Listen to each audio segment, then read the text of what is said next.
Hey, 1% Nation, I'm Jake Voorhees, and you are watching the 1% Engineer Show, where we empower young engineers to rise to the top 1% of their career. Starting the live stream a little late today. Was trying to do it at 3 o'clock p.m., but was having some crazy tech difficulties, which always seems to be the case when you're about to go live. But let's not worry about that. So today, what's up, Joel? Thanks for stopping by. I'm going to wait until a couple people jump on in. What's up, Zoe? Hey, how are you? Zoe, the biggest fan I have ever seen on YouTube. Thank you so much for all your comments. Again, guys, if you want to get on my radar with anything, just engage with all the content, just like Zoe. Really good example. What's up? So today, what's up, Eduardo? Thanks for stopping by. Sorry I'm a little bit late. I did a poll on Instagram yesterday about starting this at noon, and then my best friend asked me out for lunch. What's up, Treville? What's up, Trester? I see you're new. What's up, Anis? What's up, Joel, again? What's up? New beanie is great. This came from Turthak Saha. What's up, Jadvar? What's up, Muse? Wow, there's a lot of people in here. Awesome. This is really good. So, guys, what we're talking about today is engineering student motivation and also how to deal with stress and hard times. I noticed that a lot of people were querying about this in YouTube last fall. So it seems like, what's up, Ganintz? What's up, man? I always have trouble saying your name. What's up, Zinnia? How you doing? How you doing? You seem like you're new. If you guys are new here or just found 1% Engineer around the holidays or January, go ahead and shout out. What's up, Christian? How you doing? Go ahead and shout out how you found this, which video brought you here. Go ahead and say what's up. Mention what type of engineer you are in the chat and maybe where you're from, because we have a Facebook group. There's actually a link in the chat this time.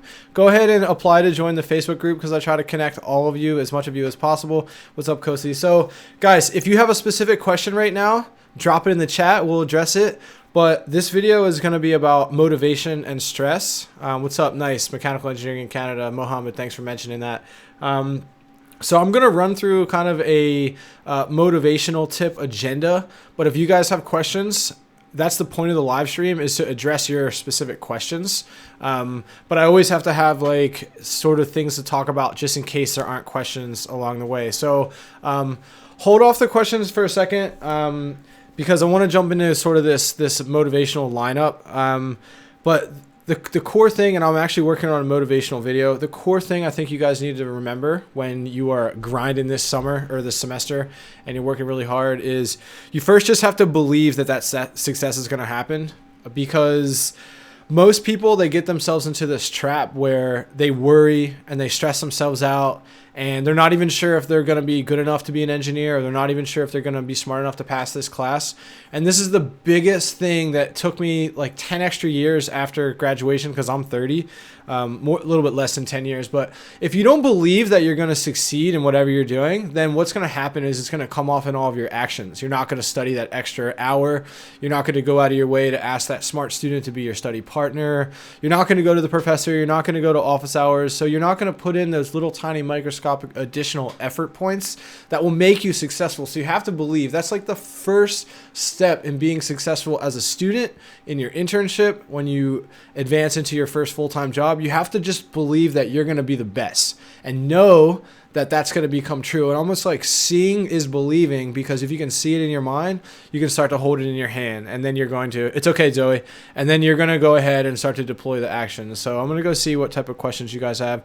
Thanks for mentioning where you guys are from. This is one of the most people we've ever had in a live chat before, but almost 30 people. Nice. Love to see you from Macedonia. So what's his first question? Can I still go to the U.S. and study for a master's degree and find a job easily? Well, finding a job is not easy no matter what industry you're in or what country you're in, because nowadays companies can be a little bit more picky because we do have the ability to automate so many things. So you have to stand out. That's the whole point of this platform, is helping engineers rise to the top 1% of their career. And you do that by standing out. So nothing's easy. I think Triple X, if you want to get into the West, wherever you are, if you're in Macedonia, if you want to say get into, some sort of UK school or into America and have a career and have a life in the West, then yeah, going to grad school is a way. I don't think it's necessarily an easy way. The easiest ways are to truly stand out. So you need to be working on like a grand engineering project.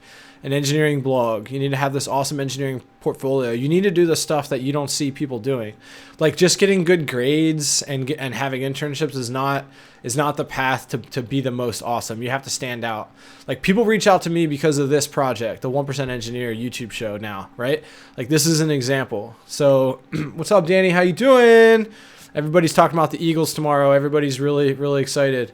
So what other questions do you guys have right now? Thank you so much, Jadvar, for mentioning that you're a mechanical engineer, senior 18, Baton Rouge. Shout out to you, Peppy. How you doing? I think you're new here. So make sure you subscribe because I release videos 2 times a week for engineering success. You don't want to miss out on anything like that. Amen. Thanks for coming here, Polytechnic School. Make sure you saw... I guess let me know which Polytechnic school. I'm curious. Kosi, shout out Atlanta, East Coast. I'm up here in Delaware. Eduardo, thanks for mentioning. A lot of mechanical engineers, guys. Have you seen, mentioned in the chat right now, have you seen the What Do Mechanical Engineers Do video? Have you seen that? Have you seen that? And I've gotten a bunch of requests of what to do next for that style. A lot of them were actually electrical engineering. And then to my surprise, mechatronics engineering was the top request after that. So I would love to hear if you guys saw that video, all you mechanical engineers, if you liked it, and what I should do next for that style. Try to look at some questions. This chat is going crazy. This is awesome.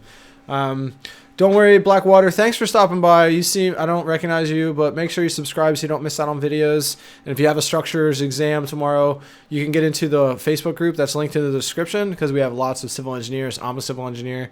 We can help you out with those. Joel, I see your question right here. Do you have clubs and other experience to share with companies? Oh, you're asking Kosi. I'm not sure what the genesis of that question was. Xenia, thanks for stopping by. Should I do a master's degree straight up after my bachelor's? This is a great question. So I think if you know exactly what type of engineer you want to be and you're in love with a certain genre, like a subgenre, a niche within your type of engineer, like what type of engineer are you? So I can get a little closer. But for example, if I'm a civil engineer and I'm absolutely in love with transportation, which was my story, and I knew I wanted to do that for my career, I went right to grad school for transportation after that. Now, granted, I graduated right into the beginning of the housing bubble, so it was the best time ever to go to grad school, and I really only did that for that reason. But if you're not sure about the type of engineering that you want your career to be in forever, then you should work right away. Because if you work a job, nice. So aerospace is good because within aerospace, you can do a whole bunch of stuff. But Xenia, are you in college right now? Like, are you thinking about a master's degree before you're even in college? Because I see a lot of like 15-year-old aspiring engineers who are looking at their PhD programs, 12 years too early. So but the key point here, guys, is that you should get a job before you go to grad school if you're not absolutely totally head over heels in love with a certain niche within engineering. Because what will happen is in grad school, not only will you only be in that niche, but you're going to have to go even further down some research direction for your thesis. And if you're not absolutely in love with that type of engineering, then you made a big mistake. Not only did you take 2 years to do some stuff that isn't exactly what you want to do for the rest of your career, but now you have this master's degree in a direction that you're not even sure is the right direction for you. So you can not trap yourself, but you can waste time. And I don't think getting a master's degree, go Birds, Danny. I don't think getting a master's degree is a waste of time, but you just need to make sure, because I think the best path to success in life in general is to make sure that you're in an industry, in a job, in a role where you like it enough so you can crush it.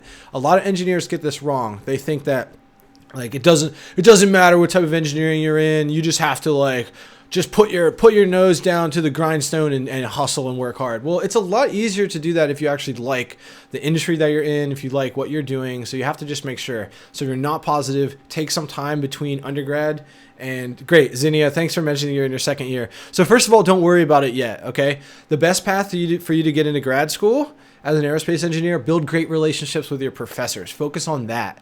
And then they will also help you make the decisions. That's how I got into grad school. That's how I figured out that I wanted to go to Wisconsin for grad school. I had good relationships with my professors. All right, shout out. So Gagimon, thanks for stopping by. Go ahead and subscribe. I think you're new here because I release a bunch of videos. I mean, this is episode 91 of the 1% Engineer Show, guys. I'm trying to get to 100 before February 15th. That's the 1-year anniversary of this project. 100 episodes in 1 year makes me really happy. Lucifer, what's up? Shout out to you. Thanks for being here. Rob Bart, shout out from Germany. Awesome. Another mechanical engineering. Thank you. All in one. I recognize you from the last stream. Thanks for stopping by. Tresver, shout out to you. Like to invent artificial limbs, some sort of exoskeletons. Mechanical engineering is okay. So this is for Tresver's Yuma's question. Sorry, but you say, I would like to invent artificial limbs. So that's biomedical engineering, all right? Mechanical engineers can design components for biomedical engineering systems and parts, but if you really want to be in exoskeletons and artificial limbs and stuff, I would highly encourage the biomedical engineering. It's newer, it's pretty hot, it's a little bit more diverse. It's like 50% women, so that's kind of interesting about biomedical, as opposed to like civil engineering. My program, 90% men, which is like pretty much most of engineering. I'm going to try to scroll up here. If I miss one of your questions, relink it right now because this chat is flying really fast and I'm going back. I have it on the side so I can scroll back and look, guys, but want to see tips for time management. Love that. So I'm going to try to answer questions fast today instead of doing deep dives. The biggest, Joel, great question. Joel, what do you want to do about time management? And I've been getting requests for a time management video. I need to make it happen. What you do, the best way to manage your time, make a list, okay? The night before of what you're going to do the next day, like tomorrow, Sunday. Should be a productive day, hopefully. You can do a lot if you need to. Make a list the night before of what you need to do tomorrow. And also as you start each week, make a list of what you need to accomplish that week. Write the list from top down. What's the biggest, most important, most challenging, the thing that if you do that, it will probably snowball and it'll be easier to accomplish the rest of the stuff. So if you're dreading this one homework assignment, put that at the top of the list. You need to do that first. Do the most challenging, the hardest things first. Also, as you start your day, you're going to be able to put more energy, more time. If it's hard to focus on this tough assignment, you need to do that at the beginning of your day, right? Because if you wait until halfway through and you've already exhausted some focus, some concentration, some willpower, some energy, all that stuff is finite. We have a finite amount of willpower to actually sit down and actually read that book or do that project or work on that assignment. So you need to start out your day, each day with your to-do list, do the hardest thing and then do the second hardest thing. And you will get on this positive roll and be able to crush out your list because you'll feel so good about accomplishing that hardest thing first. That's my biggest time management tip. There's other micro tactics like Pomodoro technique. I have a 9 study tips video. Look for that on the channel. That has some time management type stuff. What else do you guys have? Well, I put up more info onto mechatronics. Peppy, great question. I've gotten several lists for making a video of what do mechatronics engineers do. Let's talk about mechatronics really quickly though. So mechatronics is a new type of engineering that is really a fusion of electrical and computer engineering. Now, mechatronics, what it stands for is mechanical meets electronics. Mechatronics, mechanical engineering meets electronics. And what mechatronics is becoming, so I've been doing research on this video already, is it's more of an overarching umbrella type of engineering, because in order to make a robot work, in order to have mechanical stuff work with electronic systems, it's usually automotion, it's robotics is highly attached. You will also recognize that programs that they call themselves like mechatronics and robotics graduate programs. There's about 36 of those in the country, in the US alone. But what that really is you need to have an understanding of computer engineering, coding, electrical engineering, so that you understand controls, you understand design of the components, you understand automation, you understand machine learning and coding. So all these things can work together. That's what mechatronics engineering is, okay? And it's a really hot field because basically it's robotics, all right? Because you can be just a software person and work with robotics. You can just be a hardware person and work with robotics. But if you want to do the whole, what's up, Listo? Thanks for the shout out. If you want the whole situation, the mechatronics engineering is for you. So thank you guys so much for being here. We got 30 people live. When I did a bunch of live streams last fall, the most I ever had was like 10 at one point. So this is awesome. What's my net worth? Negative, because I have a bunch of student loans. you know? But I'm sort of an atypical engineer, and I've been working on building businesses and building all types of other things. So I don't really do, like, I haven't bought a house yet. That's a funny question. Some people ask me what my salary is. Sometimes I won't tell them that, but that network question, Gagamon, is so funny. Okay. How do I approach a professor? So Ruben, great question. Thanks for stopping by. I love this question. How do you approach your professor about research opportunities? Well, Ruben, great question. So what you want to do first is you need to put yourself on that professor's radar. Participate in class. Stay after class and ask a question each day. Like ask one question in class each day. Participate. Stay after class. Ask another question. Maybe go to office hours. Build a good rapport with your professor. Put them on your radar, make it known that you want to be successful, that you want to accomplish a lot in your career. And then you go to that professor and just say, hey, I want to get more involved. I want to help you. Make it about them. That's what sales is. Make it about them. Find a way to help them and solve a problem for them, add value to their world. Don't make it about you. Hey, what I'm trying to do, what I want to do, what I would love to add to my resume. Make it about them. Talk about how you're passionate. Super passionate. This is my destiny to do work in this sector, and I'm really into your research project that you're working on. Like, go to their university directory and look at all the research that they're doing right now and know about them. Look into their background, study their LinkedIn, and make sure that before you spend all the time to invest into this relationship, you really know that this professor is the one that you want to work with. And then they will be really impressed that you did all your homework, that you're ambitious, that you made it about them and added value instead of making it about you, and you're passionate. That's what people really want to know, that really want to be a part of as a professor, as a mentor, as even a boss as you start your new career. They want to be a positive influence, making sure that you get to where you want to go, especially if you can help them, which you can by offering to get more involved with research and volunteering. So that's what I would do. Build a better relationship with that professor, really know them in and out, and then lead with passion and make it about them and about how you can add value to that person. All in one, Trinidad and Tobago. Shout out to that. That just makes me think of Nicki Minaj, which I know it's an awesome place down there. Zinnia, great question. Do I use everything that I learned in engineering school? Not really. I think that engineering school and university in general is a good way to teach you how to think and teach you how to learn and teach you how to solve problems, because I probably only use like 5 to 10% of my degree. So it's not worthless. It gets you ready for the real world. It teaches you how to figure anything out, but I don't really use much of it, to be honest. And I was just on Engineered Truth, Matt Tran's channel. We did a civil engineering reality versus expectations interview. Link it up in the chat if you guys know about Engineered Truth and Matthew Tran. I want to know if you saw that interview with me. Otherwise, head over to Matt's channel after this and check that out. So leave a shout out if you watch Matt's videos, and if you've seen me on Engineered Truth, his channel's got almost 300,000 subscribers. So it's been a really, really nice January because of that. But yeah, so that's what I have to say about that. I don't really use everything I learned. That was one of the points I made on his channel. Ruben, thank you.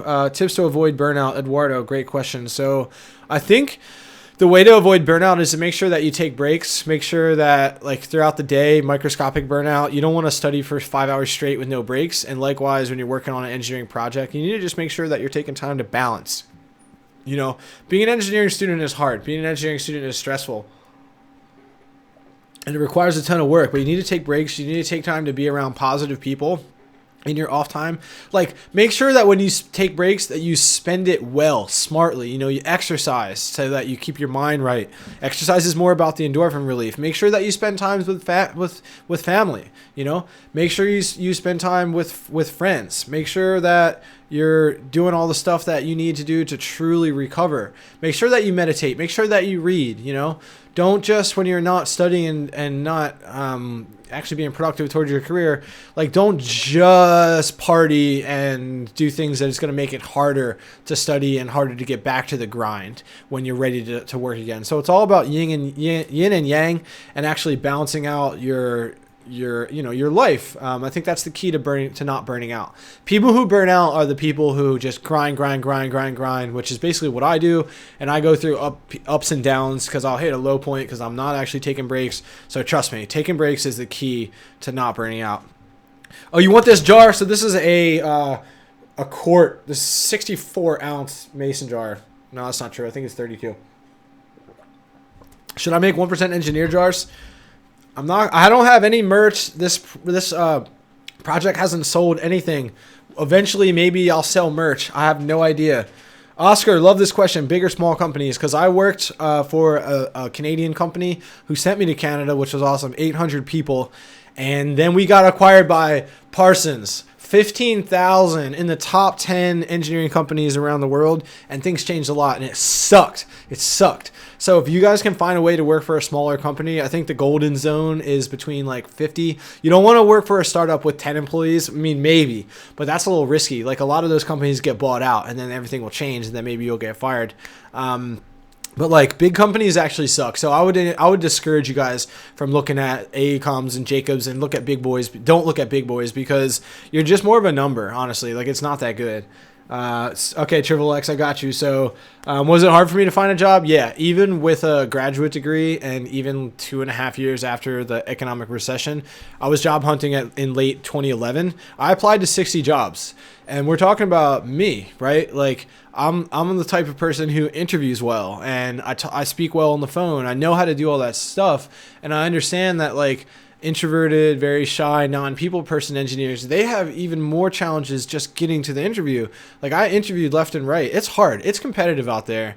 And I think the biggest thing is that, and this is why you guys are all here, is that there's a lot of little tiny mistakes that you can make. Like you can say one thing wrong in an interview and have them like question if you're the right fit for that position, or just one thing wrong on your resume may not get you that phone call, or one thing that you say. And I think the more and more you spend time on channels like mine and you just drill into your head what you're actually supposed to do in an interview, and when they ask you this question, this is how you should frame it, and things like that, you will not necessarily have the same types of struggles that I did.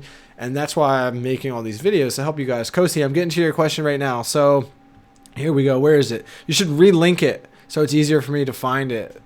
Like re-chat it. Oh, here we go. I'm a junior. I applied to 30 internships. So Kosi, if you applied to 30 internships, I want to hear how you've been applying. You're probably just applying to random things online. I want to know if they're in your city. I want to know what city you're in, what type of engineer you are. I want more information so I can help you, because GPA, good GPA is not going to help you get internships. People want somebody with a 3.0 GPA and working on lots of extracurriculars. Okay, great. You're in 2 clubs. Good. Are you an officer in one of those clubs? Tell me how you're applying to internships. Are you just applying to things on the internet? And are you actually like asking your professors to connect you? Are you getting out into your local area and building relationships with professional engineers, like following up after career fairs? And you should maybe be conducting informational interviews to build relationships with people. I bet you that you're just applying to jobs. Great. So you're in Atlanta. Awesome. I can probably try to connect you to some people. I know some engineers in Atlanta. So you're probably just applying to internships online. So what you are is just a cold resume in the pile. And 80% of all jobs in America never go advertised, meaning that for every 4 out of 5 job positions, they don't even want your application, because they know they're not going to give it the opportunity to a cold inquiry anyway.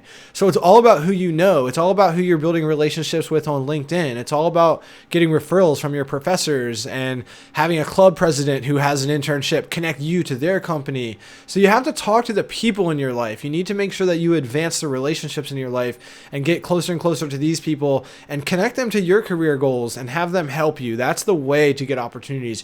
You have to go to the people who you know and have good relationships with and say, hey, you know, I'm passionate about this. This is what I'm trying to do. Can you help me? You have to ask for help. Honestly, that's the way. That's the way. So what else you guys got here? Miguel, thanks for stopping by. And Gagamon, thanks for stopping by too. Make sure you guys subscribe so that you don't miss future stuff. So Vishan, when you say things like, you know, if you guys want to relink, like say, hey, you missed my question, make sure you copy and paste your question, because it's hard to go up at the chat and find stuff. Blackwater, I use CAD a bunch each day as a civil engineer. Hey, Yogli, what's up? Thanks for stopping by. This is the community. This is the YouTube channel I was telling you about. We'll probably be at 6,000 subscribers pretty soon. Yogli, guys, Yogli is an astronaut.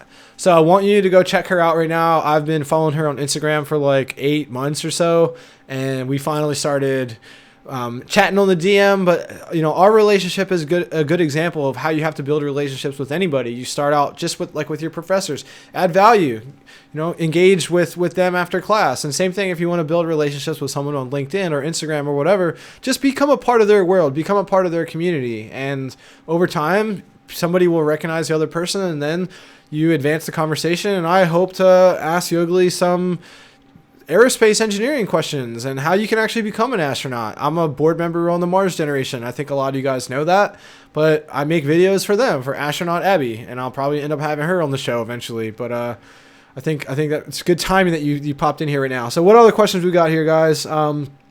Miguel says, master's degree in flood and coastal engineering. What can I do in terms of hydrodynamics, just not getting knowledge, but also experience? I don't really know what that question is. What can I do, but also experience? You should get internships. You should go to people and do informational interviews. I don't know. I think you guys need to be as specific as possible with your questions. Like, what are you trying to do? If you get more experience, you get an internship, volunteer, become an officer in a club, get very involved with a club, join some professional networks that do coastal engineering and flood and, hydrodynamics and things like that. Xenia, what do you got here? Human factors in aviation, absolutely. I think you should take that. I think it's worth it. I think if it aligns with what you want to be doing. Yeah, I love human factors, because what human factors is all of designing things such that humans can better use them and eliminating human error. And, in aviation, what it would be is making sure that the controls are most intuitive, and the software for air traffic controllers is most intuitive and things like that. But over time, I think human factors is an interesting, no problem, Miguel. I think human factors is interesting because over time we're removing the humans as much as possible. So I don't know how that's going to play out, but yeah. So Kosi, the best way to connect with me is you should click on the link to join the Facebook group below. We got 451% engineers in that, and there is conversations going on all day long about other types of tips and chats. So the best way for you to connect with me is just like this right now. I do one-on-one mentorship sessions sometimes, but it takes, I have to really know that person is a part of the community before I take the time. Just like what I did with Adriel last night. We were on a Facebook call for over an hour last night because he had all these tips. Okay, guys, what else we got here? So Dead Man, this is a good example of a question that I don't know. Here we go. So, hey, I had an engineering internship last year. Dead Man, this is your question. Sorry, I only saw the first half. He says, had an engineering internship last year and was really close to my supervisor. I haven't spoke to him since. So that's a mistake, right? You need to maintain that relationship, guys. You need to send that monthly email and talk about what you need to do in order to stay in touch. Is you need to talk about how you're following the company on social media and the blog, and you're keeping track of the awards they win and the new projects they win, and say, hey, congratulations on this new thing that I saw. Make it known that you're following the company, and then also update them about what you're up to. Hey, I wanted to let you know that I took all these classes, I did really well, and I'm getting involved with this. It's an easy monthly email to stay in touch with your advisors and your mentors when you get internships. And so your question was, haven't spoke to them since. I want to return again this summer. How do I approach him? Okay, I already answered your question. Send an email. Hey, how are you? I hope the holidays was great. I hope you're able to relax with your family. And then make the next line be relevant about the company. Hey, I saw that you guys won this project, or on the blog I saw, or go to that supervisor's LinkedIn and see if they've been doing anything on LinkedIn. Sometimes professionals put out content. Hey, I read your article about this, right? Have something relevant to say about the company, the projects, the awards, any updates on social media. Spend a half an hour to figure out, what have you missed? What did you miss last fall? And how can you mention that you're tuned into that now? Update them really quickly about what you are up to and how you are advancing yourself as a career. And then don't have an ask. No ask. Just reconnect. Okay? Just reconnect. No ask. Because what that person is going to realize if you ask right away is that you're just reconnecting because you want something. You're not actually trying to have a good relationship. Hey, what's up? What's up, Aaron? Thanks for stopping by. Aaron, I want you to scroll up and click on Yogli's link. She's an astronaut, bro. I've been following her for, 6, 7, 8 months. I'm glad she stopped by. She's got a YouTube channel just like you. She has social media, Instagram brand, talks about all of her astronaut adventures. Erin is also a board member on, for the Student Space Ambassadors for the Mars Generation guys. So I want you to go over to Erin's channel and subscribe, and also find his Instagram. Link up your Instagram right now to actually hyperlink it, Erin, so other people can follow you and figure out your stuff and figure out what you're up to. And I appreciate the blog post that you just posted, and I think crafted it for 1% Nation in a way. I really like that final thing that you talked about, the third point about building a portfolio, showing your projects, showing a way to it was project related. That was what stood out to me the most in that article, and I think I might make a video just about that third point or something. We'll talk about that offline, Erin, but thanks you so much for all that. Okay, how to stop procrastinating. I love this. Bleak talking. Let me go up and look. What's up, Leo? Shout out to you. Thanks for being here. Adrian, thanks for being here, guys. Really, I'm really excited to see what we can do down there in Texas. You starting your own chapter of 1% Engineer kind of club, or like really just a society chapter. I really like that idea. So I'm going to answer your question right away. I'm really glad you came to me with that idea. So guys, if you would want to be a club president of 1% Engineer Society chapter or something, we're still going to figure out how this is going to work, but we should talk about that, especially in the Facebook group. So, Adrian's question is, what fields of engineering will you need to learn on how to use Arduino? So I think Arduino is really like electrical engineering and computer engineering, along with some little mix of code. Like, I don't know, Aaron, if you use Arduino stuff for your robotics experiments and projects, but Arduino is really like computer, electrical, and a little bit of coding mixed in. I think that answered your question. So Leo, guys, if I missed your question, remind me that I missed your question, and then re-mention your question in the chat. So Leo, thanks for this. Make sure you subscribe. I think you're new here because I release videos 2 times a week so that you can crush it on your engineering career. Leo's question, what engineering field would I recommend to someone who is creative in designing, like I can draw a little, good at math and physics, but not so chemistry? Great. So are you attracted to buildings and bridges and things like that? Like, do you kind of have like an architectural mind, but you're good at math and physics? Maybe civil engineering, maybe being like what I'm, like, what are you passionate about, Leo? Like, what excites you? What type of video games do you play? What type of industries do you like the most? Because you can be creative and be a designer and draw and be good at math and physics. Like, that means you can be any engineer, honestly. If you're creative, you like to draw, and you're good at math and physics, anything is at your fingertips, okay? You just need to make sure that you're in something that you like, that you're interested in, that it aligns with your passions and hobbies. So answer that in the chat, and we'll talk more. What's up, a kid? Thanks for stopping by. Ernest, what's up? Thanks for stopping by. Absurdus, thanks for stopping by. I know, Emerson, you're my boy. Yeah, man, I've been trying to do some more live streaming because I got good response from this. So guys, if you like live streams, thanks. I don't know if it's going to let you hyperlink, Aaron, but maybe it doesn't. But thanks for mentioning that. Guys, go ahead and follow Space Cadet Shep. That's Aaron Shepard, my boy, fellow board member for the Mars Generation. Really, really glad. He's been on the show twice. I think you were the first ever guest to be on the YouTube show live. And you were one of the first ever people to be interviewed by, this platform. So what other questions do I guys have? Jadvar, how can I cringe attacks during presentations? I don't know what that means. Speak better. So I actually am trying to crank out this public speaking video before our board meeting tomorrow. So I'm actually doing a public speaking video, Jadvar. So make sure that you stay tuned for that. I'm using Oprah Winfrey's award ceremony at the Golden Globes, her award ceremony speech, as an example to talk about the top 5 things you can do in your presentation.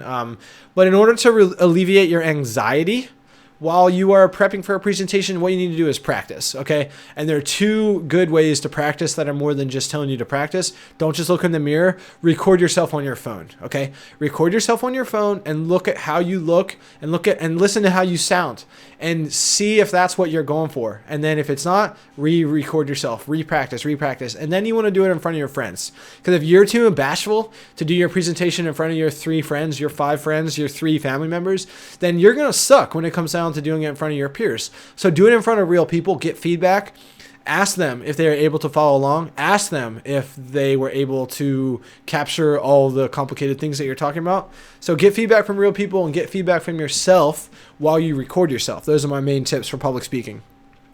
Gagamon, it's awesome that you are on here and you're only 13 years old. It's never too early to become a 1% engineer, bro. Okay, so what do we got here? Oscar, which major should I feel? I'm going to smash this. I love this question, Oscar. Oscar Larson says, which major should I get into if I want to work in... What is Industry 4.0? Sorry, I thought you were saying I'm going to get a 4.0. What is Industry 4.0? I know what Web 2.0 and 3.0 is. I guess is Industry 4.0... like more people working in artificial intelligence and machine learning and using like a robot as an assistant. Is that what that is? If you know what Industry 4.0 is, mention in the chat right now, guys. Which civil engineering major? So Camso, thanks for stopping by. Make sure you subscribe so you don't miss out on any videos. Matthew Christie, thanks for stopping by. I think you're new. Nicholas Justad, thanks for stopping by. Love this. Lots of new people here. That's the point of live streaming. It captures a whole bunch of new people. Shalom, I'm going to get to your question right now. Which one would I advise, electrical or electronics engineering? That depends on what you want to do. Electrical engineering is a little bit more theoretical and a little bit higher level, whereas electronics engineering is a little bit more hands-on and actually working with the components. I would suggest that you do electrical, but they're going to be so close that you can have a successful career no matter what. I think electrical, maybe Aaron can chime in here as a future electrical engineer. I think electrical just has slightly more potential in your job, whereas electronics, you know, what if we have robots that are working with all of the electronics and actually implementing and working with the hardware a little bit more? That's kind of scary. So I would say electrical, but it depends. If you really like to tinker and build stuff, maybe electronics is the way to go for you. It depends. Okay. Eswal, I don't know how to say your name. Roblero, thanks for the question. How do I know which schools are great for engineering? What you do is you take half of the question that you just put in the chat and just Google that. Like, what are the best engineering schools? Like, tell me where you're from. SL, and tell me where you're from. And what you do is you go to and you say best whatever types of engineering schools you're looking for in your home area or your state, your country, wherever you are, and just Google around. But I can suggest some stuff to you if you mention where you are and then what type of engineering you want to be. So I do my best to not miss your questions, but you guys are doing a great job. Wow, 40 people live. This is awesome so much. If you just jumped into the live stream, mention where you're from. Okay, so, you know, Michigan, you're lucky. So the University of Michigan, if you want to be a Wolverine, because I went to Wisconsin, so I have, for grad school, I have big respect for Big Ten schools. You should go to Michigan, honestly. Michigan State is pretty good, but like go to Michigan. Michigan engineering, especially in automotive, because of the Detroit background, is really good. So if you want to be a mechanical engineer, great. Go to Michigan. Like without question, do Michigan. But you want to be a Wolverine engineer, like without question. Yep. Dead man, thanks for that. No problem, Shalom. So if you guys are new in the chat right now, I'll mention where you're from and the type of engineer that you are trying to become. Matthew Christie, 97, are you still in the chat? Let me know. Yeah, it seems like it. California. There are so many engineers in the Facebook group for 1% Nation. So if you guys are new here, if you're not in the Facebook group yet, you are missing out. That means you are not truly a part of the tribe yet. So you need to click on the link that is the 1% Facebook group in the description of this chat. I think the description's there. It'll be in the rebroadcast. But make sure you join the Facebook group so I can introduce you to all the engineers that are in California, Matthew Christie, because Cal State, Northridge, there are some people in there. Got all types of people from UCLA, all types of people from Berkeley, from Stanford's. So love to hear that. So what was your question? Yeah, I'm glad, Absurdus, you remember the very first live stream. That was crazy for me. And every time I go to live stream, just like today, I have technical problems and it's delayed by 30 minutes to 1 hour. What did I miss here? Matthew Christie, did I ever feel like I was wasting my time studying all day instead of going out since some of the material isn't used in working life? Nope. You can't have that attitude because that is kind of like a self-defeating attitude. Because again, you have to believe that you want to be an engineer and you're going to do everything is required at the university level to hustle and be successful and get good enough grades so that you can succeed and actually have that job of your dreams and really be an engineer. So if you're questioning your time investment as a student and you're not actually putting in the time and you think it's worthless, then you're not going to put in the time. So I think you need to just remove that attitude The way that you can make sure that you're not wasting your time is to be very efficient with how you spend your time. And these are the core 2 ways to do that. Build that good relationship with the professor and go to office hours and have conversations about what they really are going to test you on in the exam. So that way you can hone in on the true type of information you need to study instead of wasting your time. And the other way is to build really good relationships with other students in your classes so that when you study together. So if there's something that you're not quite understanding, or if there's something that somebody else has really invested a lot of time in, you guys just being around each other is going to help each other succeed. You're not necessarily going to have to put in the same amount of work yourself because you kind of have this team that is working with you, right? So those are my core tips to be better, more time efficient, more effective with your time as an engineering student while you're studying, and not reading through the book entirely, because some of that information is wasted. And just to further this point, even though we don't use a lot of our degrees, our society still tells us we need it, just like you need that high school diploma, just like you need that driver's license. Like, do you remember anything that you learned in driver's ed? Probably not, but it's a gatekeeping mechanism. If you never went to driver's ed, you never got your driver's license, and you never got your car, you never could actually drive to your job. So sometimes you just have to play the system. Right now, we don't really live in a world where you could not go to college and go to university and have a great career. Like, maybe there's some ways to do some coding boot camps, but it's risky, right? Because if you don't have to go through those barriers, then other people don't have to go through those barriers, and it's just hard to be successful. So I would just do your best, Matthew, to just eliminate that. Just don't even think about that stuff. What do we got here? So I'm gonna reiterate Aaron's Space Cadet Shep's response here. Electrical engineering is more broad, where you cover DC and AC applications in low and high voltage applications. And they also says electronics engineerings and electronics trends tend to hone in more of DC and low voltage applications. That's great. So that's getting even more specific than I have an understanding for as a civil engineer. But that's what's nice about making these videos, guys, because I have broad understandings of what certain types of engineers do and what you can do in your career and things like that. But when I make videos for you guys, I become even more of an expert, and it's fun for me to learn. So like, learning about mechatronics or learning about, I understand mechanical engineering so much better after making that What Do Mechanical Engineers Do. I really understand that you can become an aerospace engineer as a mechanical engineer because of the overlap, because thermal and thrusters and combustion elements is one of the 3 pillars of mechanical engineering. I didn't know that until like a month ago. Okay, guys, if I missed your question, relink the question. And, Yogli is awesome for sure. Kosi, I'm glad you guys could connect. I'm gonna reiterate Yogli's mention here. She said she went to Georgia Institute of Technology. So that's Georgia Tech, which is one of the best engineering schools around the country. Really good school. I applied to Georgia Tech for grad school. Did not get in. Mechanical engineering. Yep, it is the MIT of the South. That's right. 100% on that. I don't think there's another school. Like, NC State's pretty good, but like Georgia Tech is really good. And big shout out to any Wolfpack. Big shout out to Nehemiah Mabry on the off chance that he ends up in this live stream, because NC State is just really, really good. Which civil engineering should I take if you don't like maths? Cam, so I took 7 college level math classes as a civil engineer, and you take more depending on what type of engineer you are. So if you don't like maths and you are interested in civil engineering, you should look at architecture. Honestly, that's what you should do. What else we got here? Eduardo. I don't like to answer questions where I have to read a whole lot, because then what happens is it goes through a lull in the stream, and I don't even want that. So make your questions short and sweet, guys.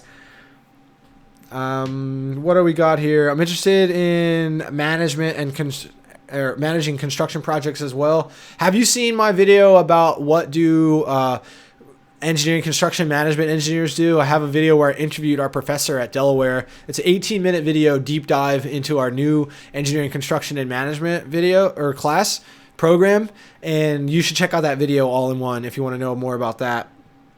What do we got here? So I envy you guys about studying in the USA. Yep, we're very lucky. Oh, Jordan, love this. What's my take on petroleum engineering and its future? So I don't know if you guys have been paying attention to oil. I want you to Google if you're interested in petroleum engineering. I want you to look at the price for a barrel of oil and what happened to it 2 years ago. It went from $110 down to like 25, and I don't know where it is today. But the future of petroleum engineering is not great. All right, if you go to the Bureau of Labor Statistics, it will tell you that it has like 10 to 15% growth over the next 10 years. I don't believe that. Every year solar advances. Every year we have more interest in sustainable energy. Every year we have countries who say, hey, we're going to be 0% fossil fuels by 2040. Every year we have more and more groups that support this, and petroleum engineering is not a part of that movement. And for that same reason, chemical engineering is just behind it in terms of having a pretty poor future, because a lot of chemical engineering is petroleum based. That look around your room right now, that plastic product, that paint, that adhesive, all of that is all oil. That's what chemical engineers have historically worked on. These things that are petrochemicals. And now we have nanobots. Now we have electrical engineers to replace what we use chemicals for. So I would highly question, unless you are in Alberta, or unless you're in Texas, or unless you're in the Middle East, okay, and you are from areas that heavily rely on the oil industry such that they won't go away for the next 30 to 50 years, I would highly question investing in petroleum engineering. Highly question it. It just seems risky to me. Like, look, you gotta look at what's going on, the trends of things, and just pay attention to it. Okay, what do we got here, guys? Physics 2, I avoided that. It was definitely really hard. What school? Pavel, great question. I'm going to give a couple shout outs. MA1, shout out to you. Thanks for stopping by here. Navish, thanks for stopping by the chat. Make sure you guys subscribe to the channel so you don't miss out on anything. I've released like 2 or 3 videos a week. So Pavel, great question. What school is good to visit or study in as a European? It depends on your country, because I don't know how it is in Europe, but I would imagine that if you're going outside of your country to study, you'll probably have to pay more. Maybe somebody chime in and answer that. Like in the States, if you go outside of your own state to go to college, like I did, you pay what they call out-of-state tuition, and it's dramatically more expensive, anywhere between 25 to 50% more. So I want to know, for people who are the European model, let me know if that's the case. Colin, shout out to you. Thanks for being here, Colin Kim. I think you're new here. Make sure you subscribe. Can I talk about prospects of civil engineers in petroleum and oil? I just kind of ranted about that for like 3 minutes, so you must have just missed it. I don't think petroleum and oil is strong. If you live in Texas, if you live in Alberta in Canada, and these areas are, you know that you want to live there, you want to work there, then maybe, right? But, oil doesn't have a good future. We're into green energy. We're into sustainable energy. So I'm not sure. So I'm going to move away from this topic because I just ranted about it. Everton, what's up, man? Thanks for stopping by here. So awesome. Yeah, I mean, chemical engineering will be okay, guys, but I just don't know if it has the best type of future as electrical and mechanical and any sort of mechatronics type focus, or anything that uses software. I mean, you can go into software in chemical or in petroleum. Spencer, no problem. Oh, great. What's up? Thanks for stopping by. I'm glad, Spencer, that you are a part of Adrian's movement. He came to me and said, hey, I want to start a chapter of 1% Engineer down here in Texas. So I am just so excited about that. Adrian, thanks for the question. How likely is it to find an internship that will pay for your college education? So that, I think maybe what you're asking, well, I think that's impossible. So you can find internships that pay for your time as a worker while you're a student. I have never heard of an internship that will pay for your college education. What may happen is they pay for you to go to grad school. What may happen is if you have worked at a company for a while and you have your 2-year, they may be able to pay for you to take classes at night part-time. I can see that. Not as an internship, though. You'd have to be a full-time employee and be committed to that company and have them believe in you, because the point of an employer supporting your education is that they want you to stay after that. So if you're just an internship, if you're an intern, that means that you haven't fully invested in each other. Internships are usually temporary. They're usually just for a summer, and it's to try each other out, right? So for someone to invest in you, usually what that means is that you have to make an agreement that you're going to stay with that company for 2 to 3 years after you get the degree, and you probably have to work full time along the way as well. So I don't see that being a reality for an internship. If someone has ever done it, if someone has ever heard of it happening, mention it in the chat. I want to know about it. I want to know if that's an option that I don't know about, but I'm not sure if I've ever heard about it. And no problem. Thanks for the question. I really appreciate it. What do we have here, guys? What are you guys trying to, what do you guys want to know? What, if you look back on your fall semester, what did you struggle with the most? Like if you look back and you remember your worst memories from last year, whatever you were trying to do, your pain points, what were they? I want to hear about that. Let's talk about those. What do we got here? Yeah, it's expensive out of state. Yep, I would not encourage you guys to go out of state for your degrees. Save as much money as possible, because a lot of people think that it's going to really matter which school that you go to. It doesn't really matter. It's nice to have a big network, a big Rolodex of people who recognize your degree. Like, for example, Yogli, she went to Georgia Tech. Like that program is recognized around the world, so that can't hurt, but you don't need it. It's still more about who you know. So if you have a Harvard degree or Stanford degree, and I talk to a lot of students about this, if you have a degree from Berkeley or Stanford or Harvard and you didn't build any relationships with people, you're just as screwed.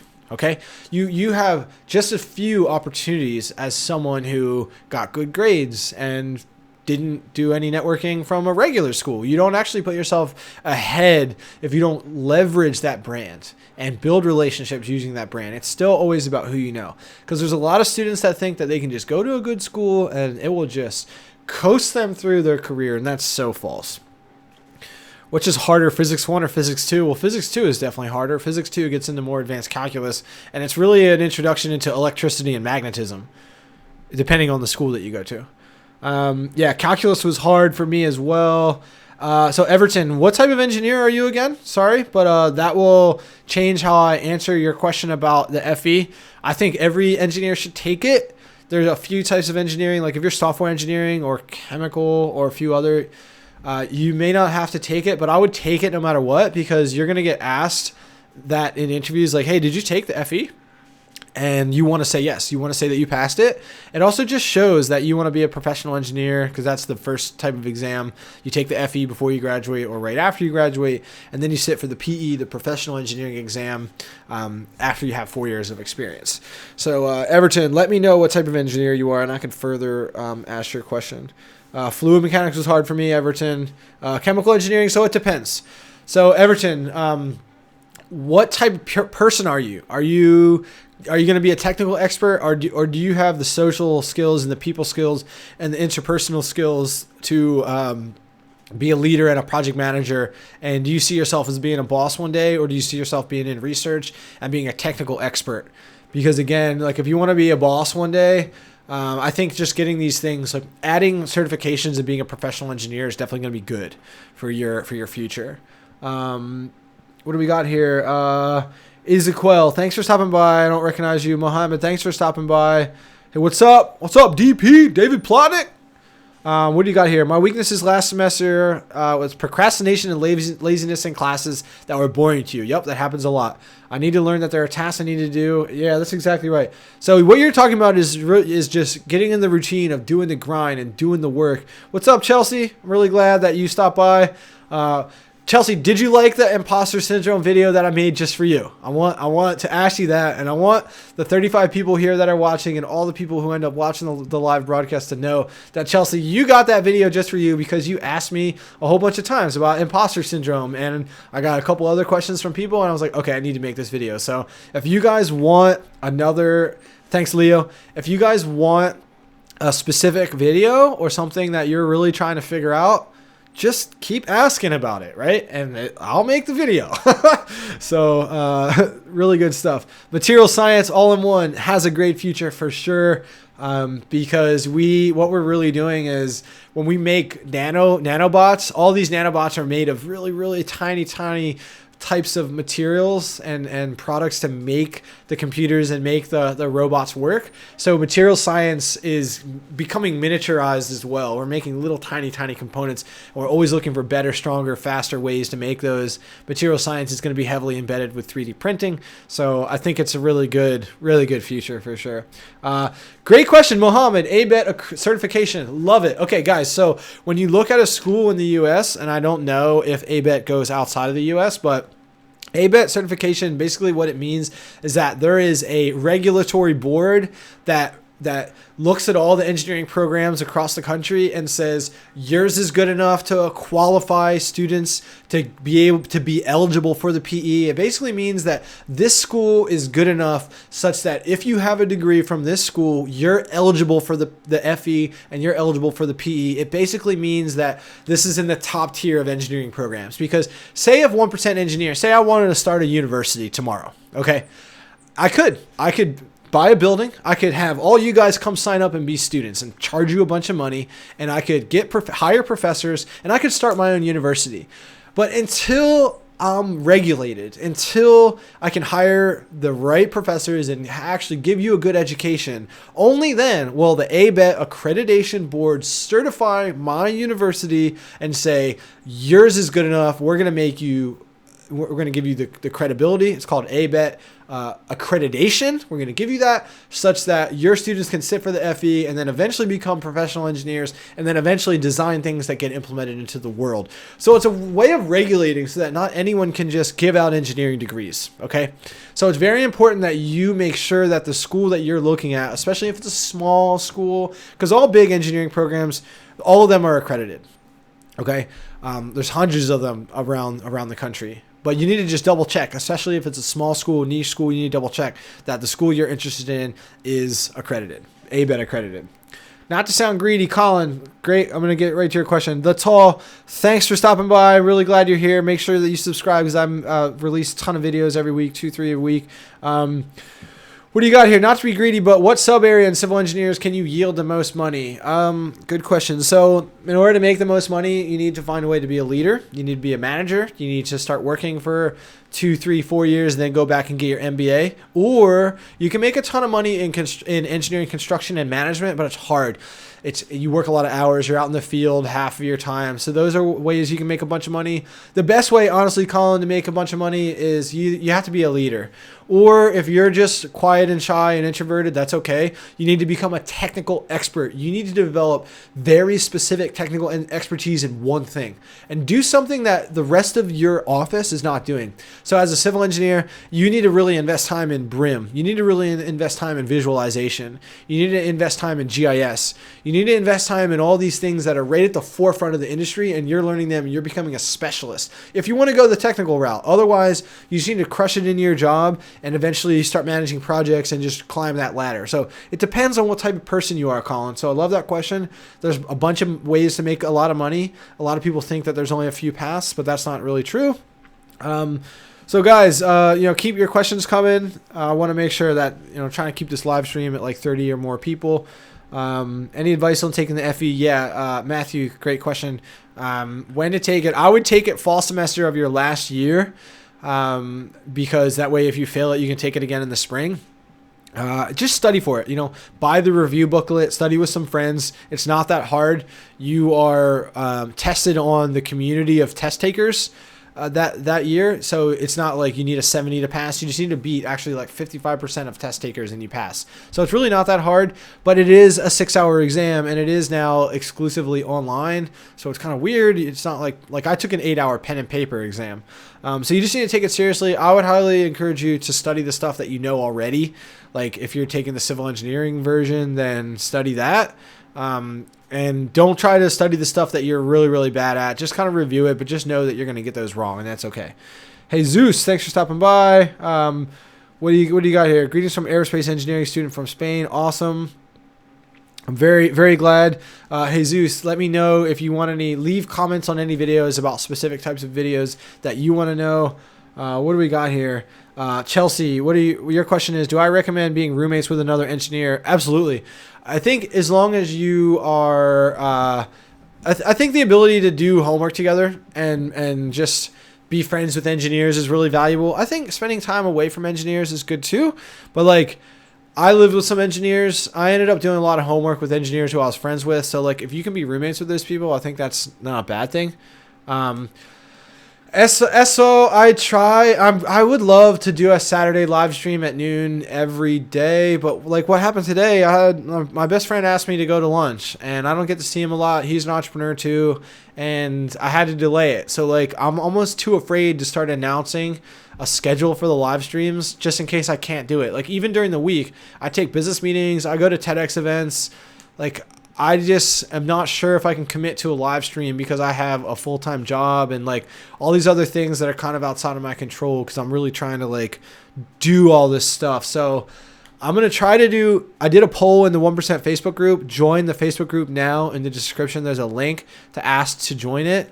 I polled everyone, and overwhelmingly people said, do you want to do it at night during the week, 7 p.m. Eastern, or do you want Sunday or Saturday at 12 Eastern, 12 noon? Everybody said Saturday at noon. So if I can do it, I'm going to try as many Saturdays as possible. Saturday at lunchtime, Eastern Standard Time, guys. That's what I'm going to try for.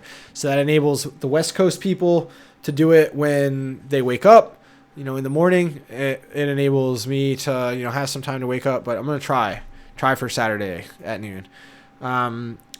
Chelsea says, all right, I just got to one of your questions. So I'm glad that you left a couple comments on the Facebook video or YouTube video, DP. Thanks for that. And Yogli, thanks so much for answering some astronaut-related mechanical engineering questions. I'm really happy to see you here. We definitely need to do a collab. I would love to either have you on the show or pass you some video questions from the community about becoming an astronaut and this type of stuff. Also get you dialed into the Mars generation and inspire and really help you grow your personal brand. I mean, I know you're crushing it on Instagram. You have a whole lot of videos on YouTube. I think you're getting pretty close to that 1,000 subscriber mark. I know you saw that YouTube's making some changes. So it's not going to be good for channels who are under 1,000 subscribers at the end of February. So we can probably get you over 1,000. Go over to Yogli's YouTube channel, guys, right now and subscribe to her. She's an astronaut.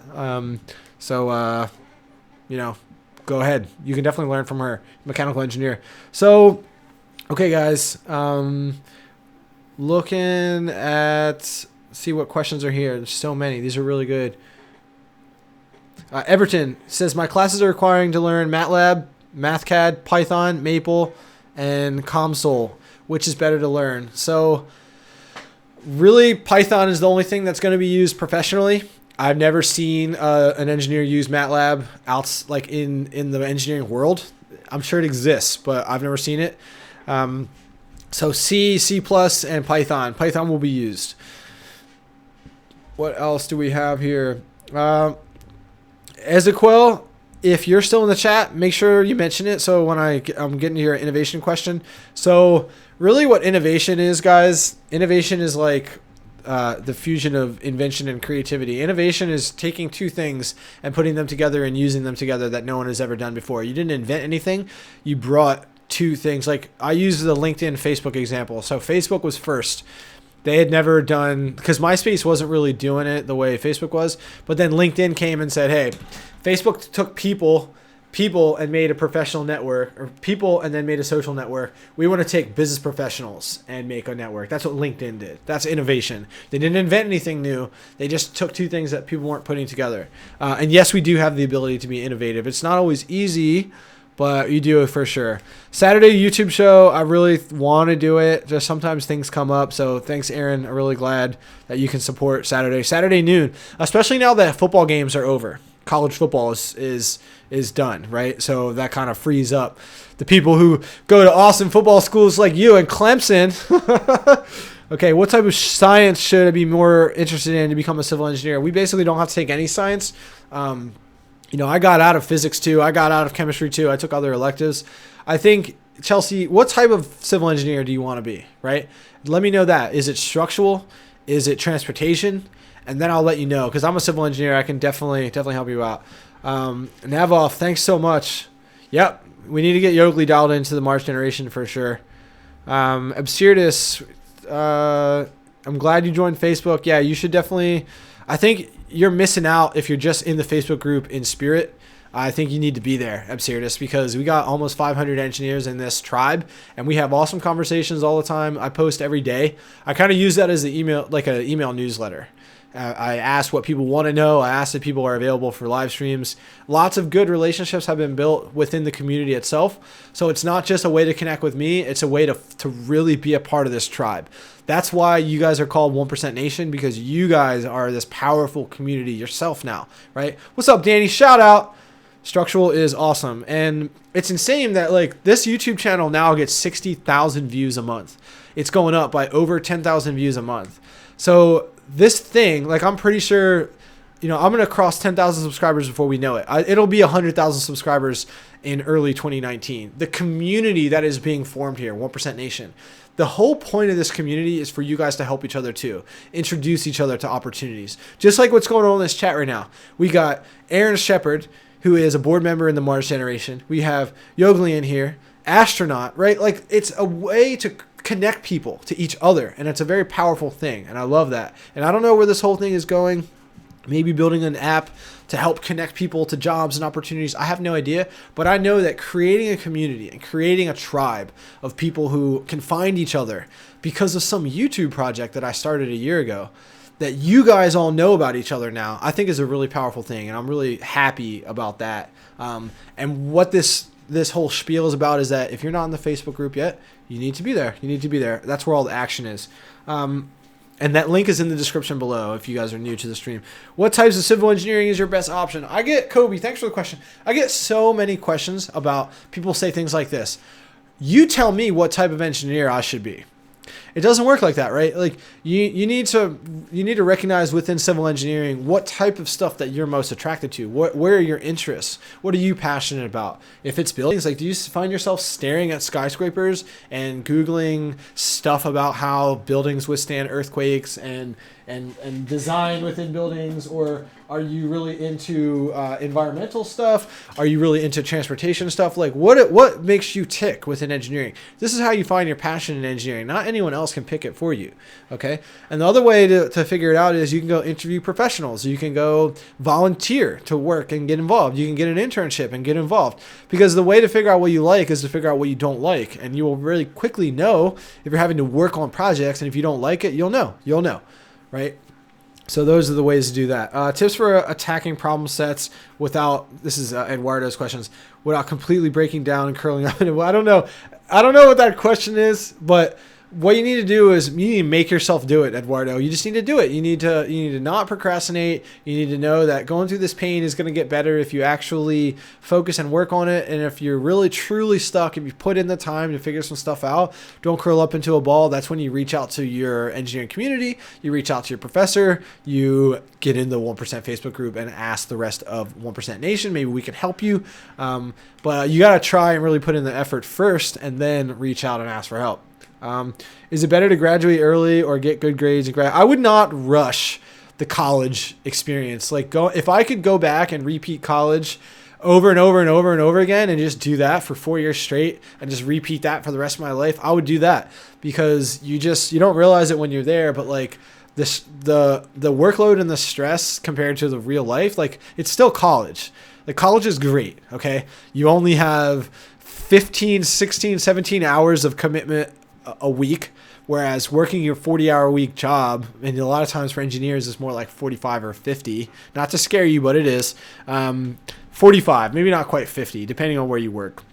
But like the social advantages, the opportunities to connect with people, you can literally meet people around the world, all the professors you have access to, the ability to take courses in anything that you want, the ability to be free away from your parents for the first time and eat whatever food you want and party and let loose. Like I would not rush university, okay? Really enjoy it. If anything, if you can get scholarships and if you can work on the side, even taking 5 years to make sure that you get great grades and doing like a co-op program is something that I would look at just to extend it, because it is a good experience. And if you do college right, like, I love this book by Cal Newport, How to Win at College. Like, if you do college right, then it's a great time. You shouldn't rush it.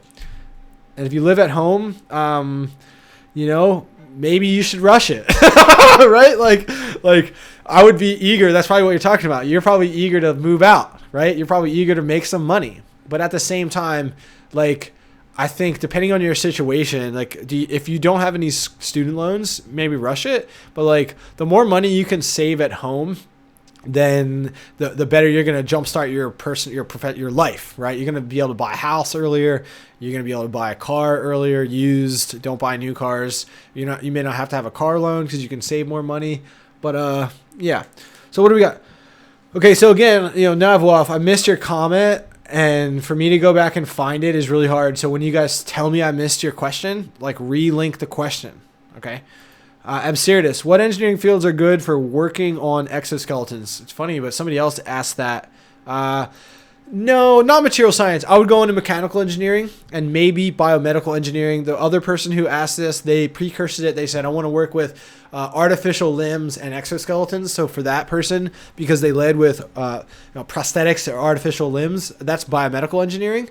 But for you, Absurdus, I think exoskeletons, I know what you're talking about, like the employees at Home Depot who can wear, or like the military people who wear the body suits and can lift because of the exoskeleton that they wear. They can lift like 250 pounds, mechanical engineering or robotics. And there's a couple of different paths, right? You can't really major in robotics as an undergrad. So Navwaf, yeah, thank you for repathing your question. I'm graduating this year as a civil engineer. Shout out to you. I'm a civil engineer and I don't want to further my studying. Okay, that's fine. I want to be a filmmaker. Great. I've taken this video route too. And I wanted to know if I have any information on job opportunities for us. Great question. So if you want to be a filmmaker, prove it, right? Are you making videos? Do you have a YouTube channel, or are you like a project that you're working on? You're making videos. Like there's a lot of people in this world who say I'm gonna, or I wish, or I wanna, right? Prove it. Like if you want to be something in life, if you want to be a professional photographer, prove it. Do it. Get out and take photos. If you want to be a filmmaker, make videos. You have a smartphone. And that smartphone has a microphone. And there are free video editing softwares out there. There are literally no barriers to people making their own videos. And I hope, Navwaf, that you link in the chat right now. Yeah, I made 15 videos last year. Great, okay? Then there are the next round of tips. But I started a wedding business 2 years ago. And the year before that, we shot one wedding, and then we went up to 20. So there are ways to get into any industry with no connections if you just hustle and you actually create stuff, you build stuff, you put it out there on the internet, you build new relationships with people. You can do it. Mohammed, industrial engineering is great. I love it. Industrial engineering is going to stay around because a lot of people think it has to do with industry. Not really. What industrial engineering really is making things more efficient, safer, making manufacturing safer, making designs more intuitive to use so that people can figure them out. And like with a stovetop burner, how do we actually design these knobs such that we know exactly which burner we're using? All that is industrial engineering. So I think it's a great field. It's a little bit more cushy, a little bit softer. Like they don't get paid as much. It is more diverse. Like you have all these different backgrounds and countries who are interested in it, which is really cool. It's a little bit more niche. Like you don't always need an industrial engineer. So you just have to really make sure you love it if you're going to go into that. Guys, if you're new to the chat, mention where you're from and the type of engineer that you are if you haven't done it yet. And any type of question that you have. If I miss your question, I'm so sorry. Relink it. If I miss your question, relink it and say, you missed my question. And then ask the question again. Make sure you relink it because, if I don't miss, I'm looking at the main chat on the side. You guys can't see it. I have this big blow up, but it's hard. I don't want to like have downtime and go back and look at them. But Chelsea, I know I've been trying to get to your question. Oh, structural. So the sciences that you should be looking at is more physics-based because you're going to, as a structural engineer, we're going to take statics, we're going to take dynamics, but physics-type science is what you need to look at because as a structural engineer, we don't need to know biology. We don't really need to know that much chemistry. I mean, you need to have a basic understanding of materials engineering, materials science, but really it's more about physics and statics and understanding building loads and things like that. Okay, question. Who do we got here? Samir, thanks for stopping by. Make sure you subscribe so you don't miss out on any content. I release like 2 or 3 videos a week. Architectural engineering, yeah, awesome. Which position could I? What is the same as a? Okay, so So great question. Architectural engineers is not the same as construction engineers. Construction engineering is there on the jobs, making sure that things are being built properly, that the actual construction of this project, the implementation of this project is involved. It's a lot more like project management. You're making sure that certain teams are on time and that you're hitting the construction schedule and that you're not going over your budgets. That's construction, okay? It's engineering, construction, and management is what they call it. Architectural engineering is not architecture and it's not civil engineering. It's a blend. What architectural engineering is making sure that all the systems involved with the building are set up such that they work well together, such that they don't look ugly, such that the building operates properly. We can use a football stadium, for example. Like there's an architectural engineer who knows where the lights should be and how much light they should provide in order to have everything that they need for this building to operate properly. Or architectural engineers make sure that the heating systems are hidden and actually integrating into the other parts of the building. So it's not architecture, because what that is purely designing a building for it to look a certain way and integrate into the rest of the ecosystem and make you feel a certain way. That's architecture. Architecture engineering is making sure that that building works well with itself and other buildings. And civil engineering is designing the building to make it structurally sound such that it stands up based on wind loads and snow loads and building load and live load, like people going in the building every day. And construction engineering is building the building. So those are four things that can get all confusing: architecture, architectural engineering, civil engineering, and construction management, that are all in the same realm and family, but they're all different in their unique way. Tiga, shout out to you. John, shout out to you. Thanks for being here. Kavrig, shout out to you. Thanks for being here. Glad to see you. Emmanuel, thanks for being here. Matthew, Christy, I would love to hear what you have to say about your living at home situation, your follow-up, about, university, and if you're going to rush it out or continue to live at home. Shout out to you, Kavrig, for being from Romania. Love that. What do we got here, Navwef? I've been hustling and creating. Great. I did a few promotional videos and documentaries. Great. I would encourage you to stay away from documentaries and do short promo videos for brands. Why? Because documentaries are not where the demand is. What the demand is, businesses want 1 minute, 2 minute videos for social media. It's really hard to make money in documentaries, meaning if you really are passionate about this, it's going to be hard for you to create a true side hustle making documentaries. They take longer. You want to be in the volume game. You want to be able to make, that's part of the reason why I release so many episodes. I just want I want to make a ton of episodes so that if somebody finds this project and says, hey, we want to hire you to run our engineering show, they can see that instead of making one every month, I've made 91 in 11 months, right? So I think you need to do that with your film projects, short projects. What else do we have here? Tiga, difference between undergrad 4 years electrical engineering versus undergrad and electrical engineering technology. Electrical engineering technology is a little bit closer to electronics engineering. It's a little bit more applied, like actually working with the devices, working with the components. I'm pretty sure electrical engineering is a little bit more theoretical, higher level. Aaron Shepard, Space Cadet Shep, he tuned in and mentioned how it's like low voltage versus high voltage. So like electronics engineering is low voltage, meaning I guess like smaller components, whereas electrical engineering can work with bigger systems, bigger things. How many hours a week do I work as a civil engineer? Most civil engineers are salary, so they're required to work 40, but it's not unusual to find a situation where because of a project, because of schedules and deadlines, just because of workload, we work a little bit more. My job, I work for a firm that is only 1,200 employees, so we're pretty good. Our work-life balance is pretty good. We work like 40 hours a week, consistent walkout rate at 5, and that's fine. Guys, if you have any questions, link them below. I'm getting a little bit of and if I missed a question, go ahead and link it below.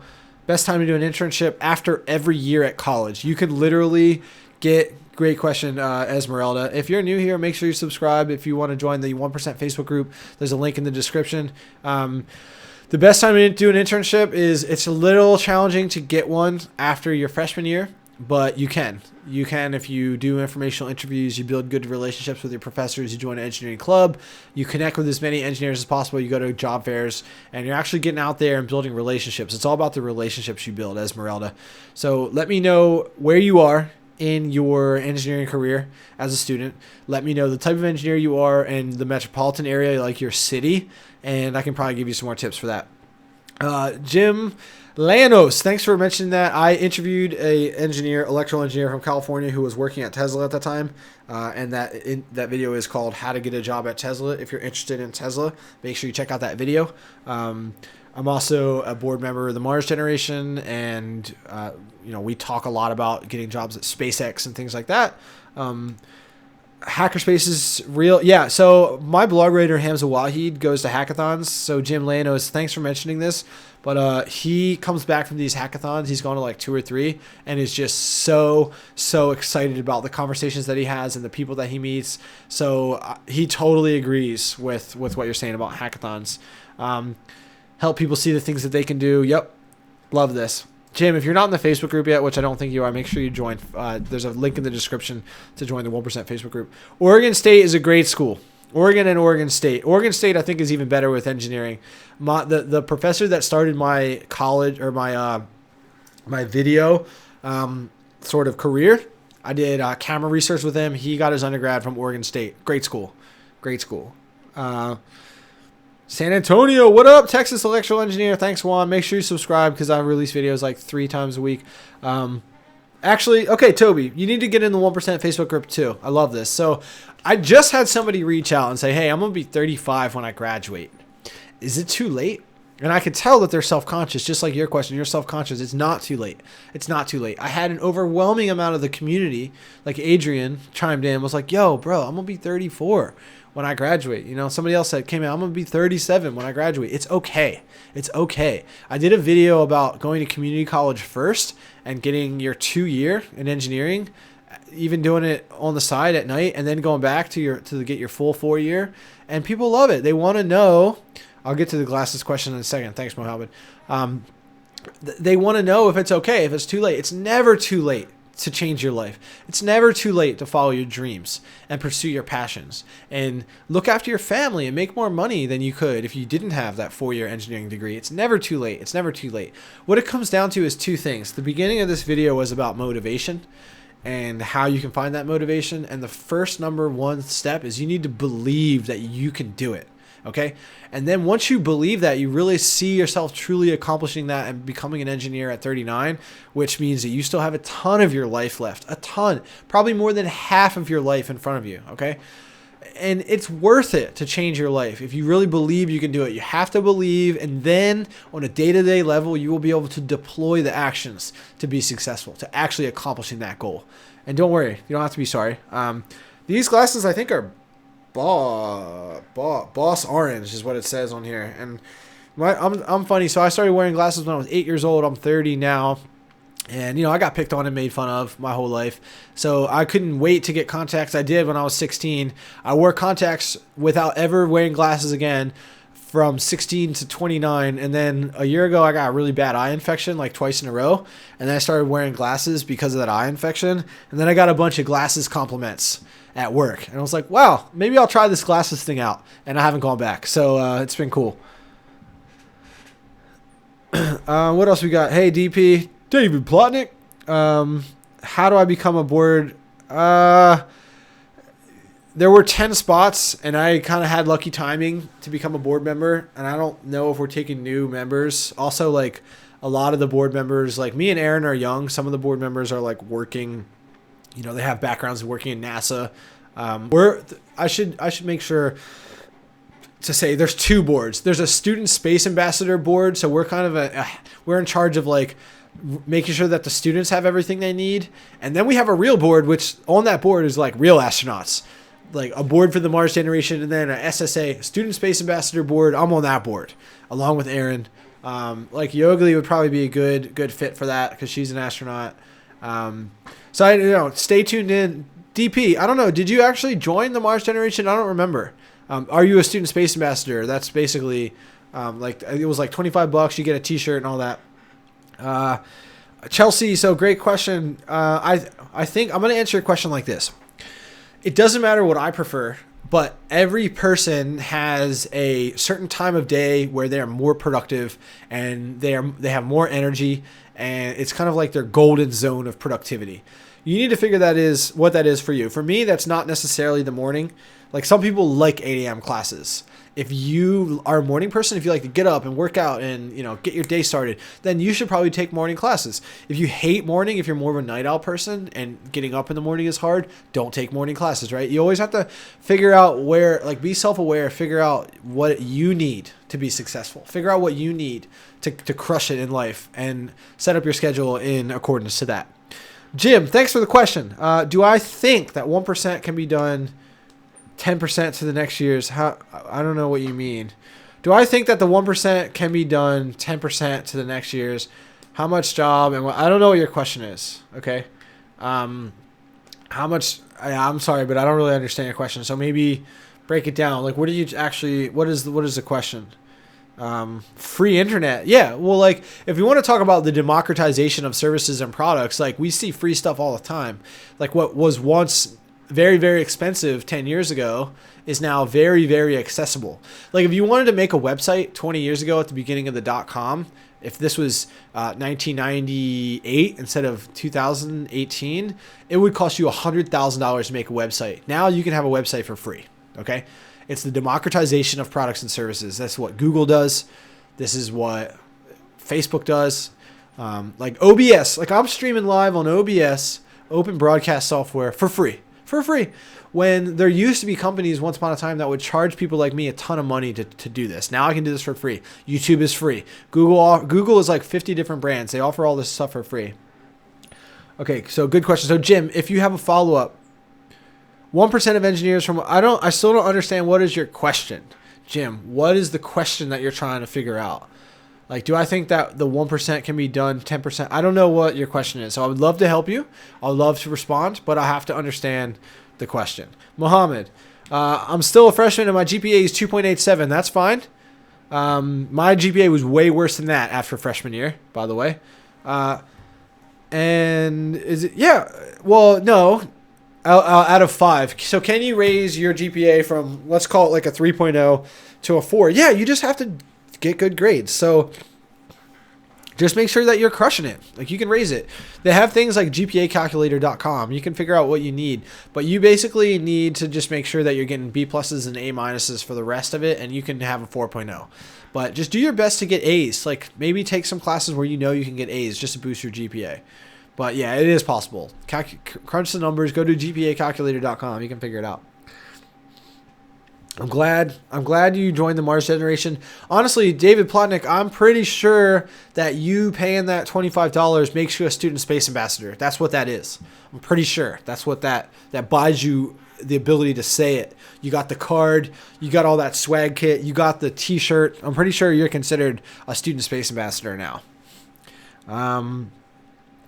How are opportunities for engineers in the U.S.? They're great. Emmanuel, good question. It could never be a better time to be an engineer today.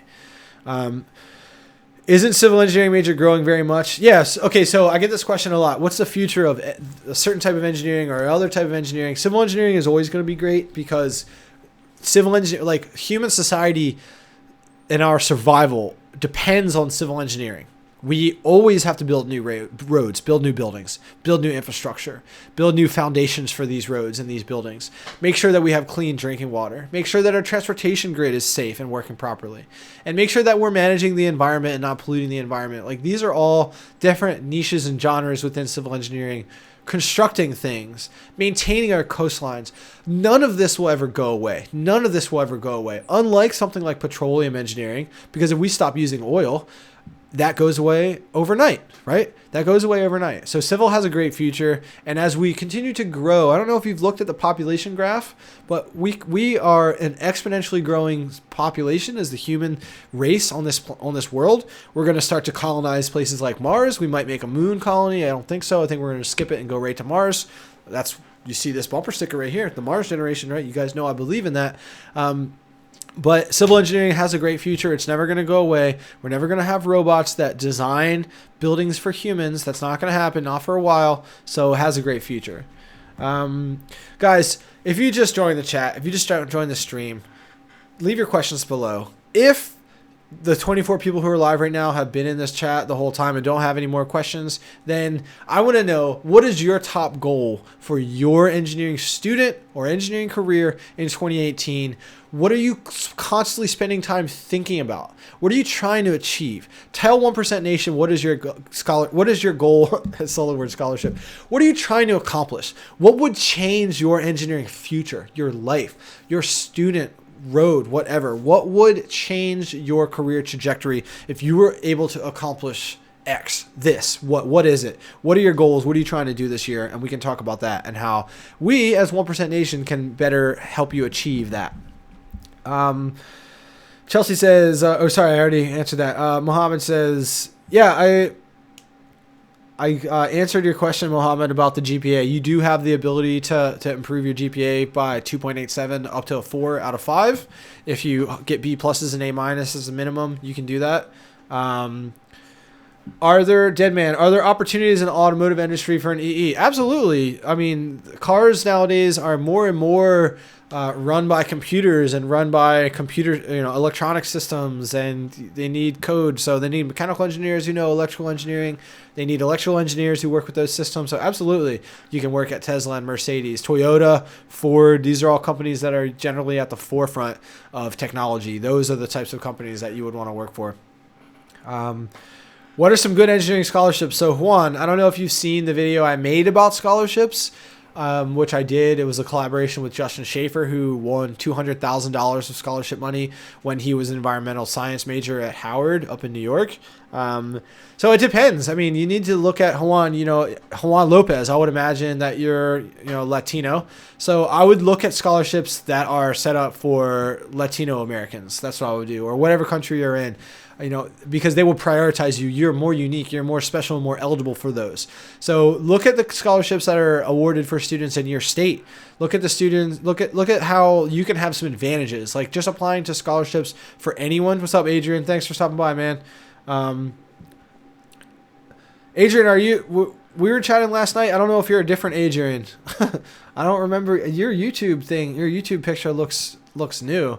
And yeah, I am planning a collab with Joma. I don't know how you knew. You probably saw me commenting on his videos.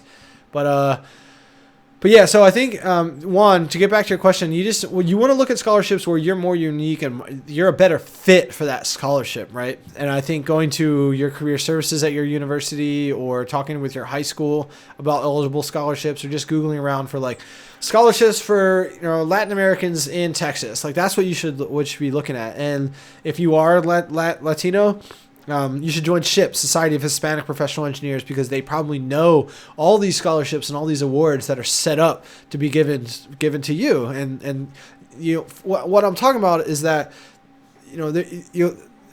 you're just a better fit, for these types of things. So you want to apply to the scholarships where you're more special. They're actually made for you, instead of a scholarship that's made for anyone. You may have thousands of applicants. You want to be able to differentiate yourself for these.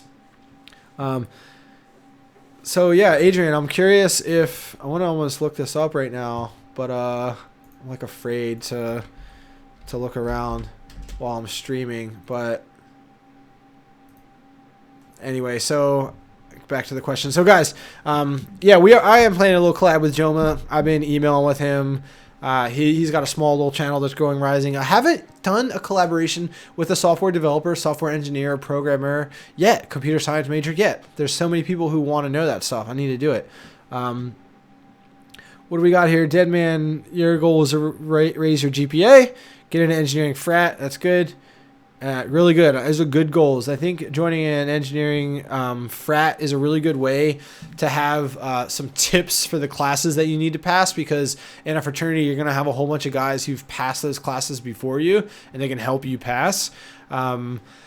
I also think it's a good way to get connected to the internships that they have. That's what a fraternity is good for, engineering fraternity, that you have connections to people through that fraternity. Not like the party life and all that. Like, that's fine. You're going to have a good social life and a good party life in engineering in general, or in college in general. I believe that. You don't need a frat. Like, I was asked to be a founding father of a frat, and I said no because my social life was good enough. But like, that's the benefit, is the people you have access to in that fraternity. Adrian, it's cool. Shout out to you if you're here. I've released 91 episodes of this show in the last 11 months. So make sure you subscribe so you don't miss out for any great content. Yeah, I was talking with an Adrian last night, and because you didn't have your last name on here. What's up, Brandon? Thanks for coming by. Transfer out of community college. So your question is what about the environment? A better environment? Brandon, I'm a transfer out of community college. Do public universities or private universities provide environment? Provide what type of environment? What type of environment are you looking for?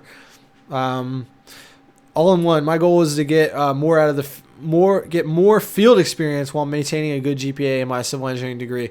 All in one. Great goal. What is your plan for getting more field experience?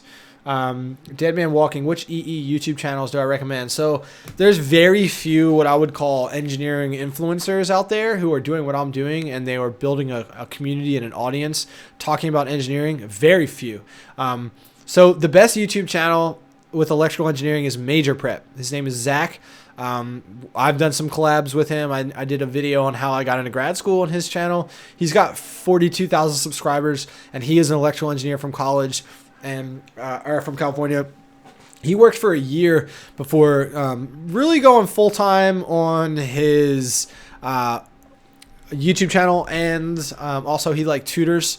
He does math tutoring for a company, along with private tutoring. So definitely check out Major Prep. It's the logo is a blue circular M.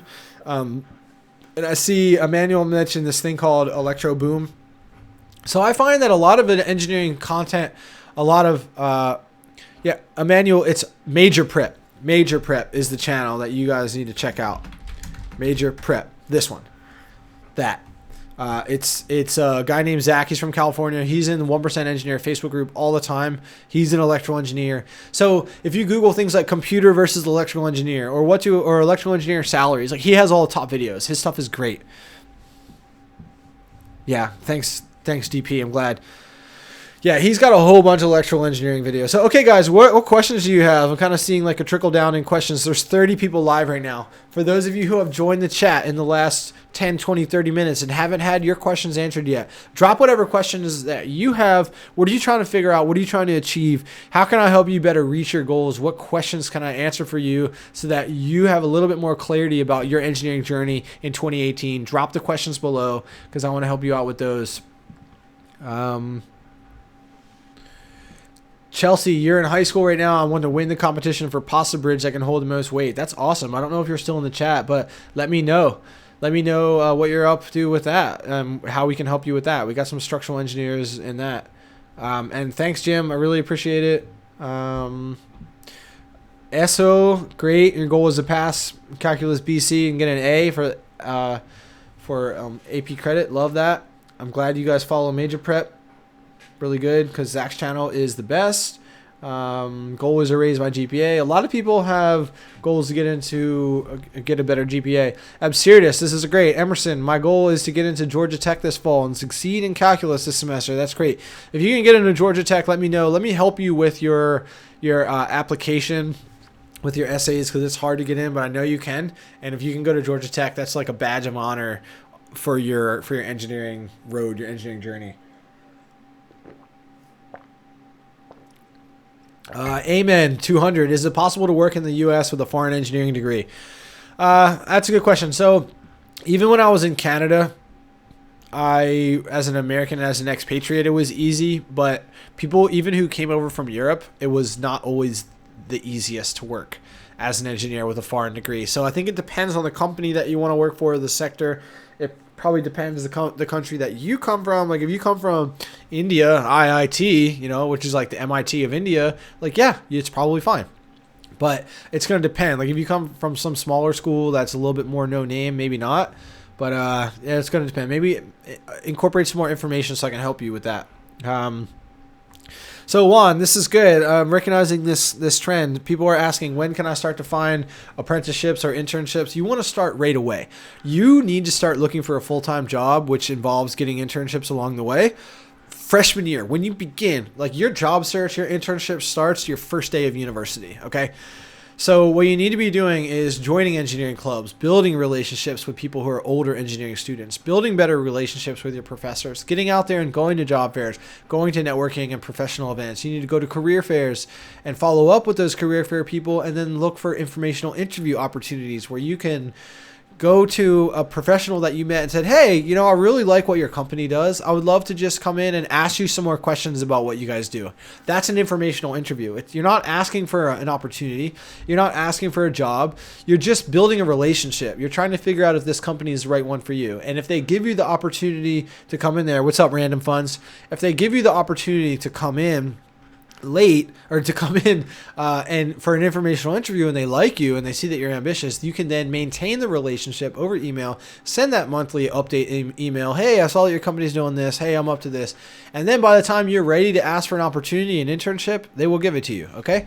So those are all the ways. Build relationships with your professors, join clubs, join societies, go to networking events, go to career fairs, maintain the relationships with the people that you meet, because these are the people who are going to give you opportunities, and you can get an internship as early as after freshman year if you do all this and hustle. So Mohammed, I answer this, work with EE as a foreign degree. Where did you come from? What country are you from? What school is your degree from? Because I'm not sure. This is not something I want to answer if I'm not positive about. Yeah, you're right, DP. I need to get some people on the Mars generation. So we're kind of scheming on getting Abby on the channel in some way. And it would probably be like a live stream for the Mars generation, but I would make sure that I can use that content and repurpose it onto this. I don't know if I would have her live. They seem to be wanting to do, Astronaut Abby, guys, by the way, for those of you who don't know who she is. She's got like 250,000 followers between Facebook and Instagram. She's crazy. But I'm glad you mentioned this. Again, thank you, because, I try to see everything. Jack Tono, Portkins, David Plotting. But I'm glad that you reminded me. I don't have too much stuff, Adrian, about computer science, because I have yet to make a video about what to software. I don't have much software engineering content. However, what this channel is all about is advice on how to be a successful engineer. It's not content exclusively about electrical engineering or computer engineering or civil engineering. It's how you can be successful in engineering. And that cross applies to computer science, that cross applies into architecture, that cross applies into other types of engineering, because I'm not teaching the actual engineering, I'm teaching how you can crush it as an engineer. And so it's really career advice and student advice for engineers, specifically for engineers. And the reason why I can make that happen is two things. I am an engineer, and also I see that there are very few people providing support to you guys. There are very few channels. If I Google engineering student tips, engineering student advice, engineering student stress, engineering student motivation, whatever, there is almost I'm willing to say that there is basically no channels that are doing this. There are channels that talk about reality versus expectations, like Matthew Tranth. There are channels to help you choose your major, like Major Prep. There are channels that talk a little bit about software engineering, but it's mostly about being a developer, not really how to survive software engineering. Not really how to rise to the ranks as a software developer. I don't really think they talk about that. They talk about like breaking into tech, how to be a coder at Amazon or Google. There's a lot of that sort of stuff, but not really how to crush it as a student in engineering. And for that reason, this channel exists. And for that reason, I don't specifically talk about computer science, but I can talk about how you can build a relationship with your computer science professors, how you can get computer science internships. I am going to make what do software engineers do video, because I get a lot of questions about how do I choose the right major and how do I make sure this is the right major for me. So continuing on here. Thanks guys for stopping by. Everyone who's new here. I don't know what, the triangle W, which is more worth it, civil or mechanical, based on job growth and salary. Like, again, I get these questions so much where somebody says they're trying to choose the right major for them based on salary and job growth. Now, but even if you're a freshman and you're choosing your engineering major, that means that it will be 4 or 5 years before you even get started in your career. And then that will mean that you're 15 years away from being advanced in your career.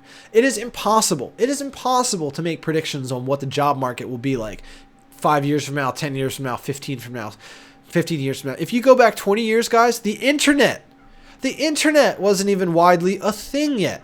If you go back 10 years ago, guys, the very first smartphone, the very first mobile computer that we walk around with that is now widely in everyone's pocket, this was not even a thing 10 years ago, much more than 10 years ago. So how can we possibly expect to predict what the job market will be like for certain engineering fields? How can we possibly predict what the salaries will be like? It is impossible. So please, guys, don't try to choose your engineering major based on what you believe might be the case in the future. It is pointless. It is not something that is going to yield you to success. What you need to do is you need to choose your engineering major based on what you're passionate about, what you're interested in. That's what you need to do. So are you more interested in civil or mechanical engineering? Do you find yourself being enamored with buildings and bridges and structures and things in the built environment? Or do you like to take things apart and put them back together and you're tinkering with the components of things, robotics, and taking apart mechanical devices and rebuilding them, 3D printing? That stuff is mechanical engineering. Interview advice. John, thank you for that question. I feel like I need to show employers how I differentiate from other candidates. Yeah, that's exactly what you need to do. That's exactly what you need to do. So I have several job interview videos. I want you to go over to the channel, John, and search it with the queries in the videos and search for job interview. I have maybe 4 or 5 of what to wear and what to actually, how to have an informational interview and the top questions that you will get. I think I have a video about 15 tips for crushing job interviews. So there's lots of stuff. I would like to know, John, since you're here, this is the point of the live stream, specifically for an interview, specifically what job interview questions do you have? Are you worried about the questions that you will get? Are you worried about your resume and how to position yourself differently? But you already talked about how do I differentiate myself. What you need to do in a job interview, you need to make sure that you know that they are special, right? Like, what are you doing to stand out from other engineers? Answer this right now, John. Like, how do you differentiate yourself right now? Are you working on a grand engineering project on the side? Like, if I brought up this 1% engineer project and everybody at my work knows this is how I differentiate myself. I'm working on this grand project. I have this vision for this community. I'm trying to help engineers everywhere, right? Like, this is what will get me opportunities in my career, this project. That's not why I'm doing it, but it is definitely something that no one else is doing. So it's how I differentiate myself. So what are you working on, John Bueller, that is separating yourself? And we can have a conversation about that. What else we got here, guys? Ooh, how do you manage stress in college? Great. I did entitle this video that, and we haven't talked about stress once. Random funds, good question. So I think the way to alleviate stress and better manage stress is to, first of all, go watch the video I made about stress, because I talk about how it's more of a mental thing and you're doing it to yourself, that you're not going to die. And once you make these connections that, like, all you have to do is remember that, like, there's no saber-toothed tiger that's going to kill you and your family, and that most of this stress is mental and it's self-induced, and that there are ways, you have to first understand that there are ways for you to give yourself less stress, that it is a self-induced thing that you can control. And if you do things like, Virales, what's up? Shout out to you. Thanks for stopping by. If you do things like take adequate breaks and you're getting enough rest, and you are meditating and you're reading and you make sure that you're not just grind, you're actually balancing out your life. You're spending time around positive, productive people. You're spending time around loved ones like family. These are the things. Exercise. Make sure that you exercise a couple times a week, because that endorphin release makes you more positive, makes you more optimistic. I don't exercise for health. I exercise for brain balance, brain chemistry. I want that endorphin release. And you can get an endorphin release by as little as 10 minutes of cardiovascular exercise. And for that reason, I do 20. I want a better endorphin release, but that is exactly what I would do to start minimizing stress. Eat better, get more rest, take breaks, be around positive people. Make sure that you are taking the time to work on your mental health by meditating. That's the path to being more balanced and less stressful. And be in the present. This is what meditation is all about. Be in the present. You cannot control the past, okay? A lot of students, when they're over winter break, or like right now where you guys are, they'll be stressing themselves out about how you didn't perform like you wanted last semester. That semester's over, okay? You cannot control the past. You cannot change the past at all. You cannot change the future either, okay?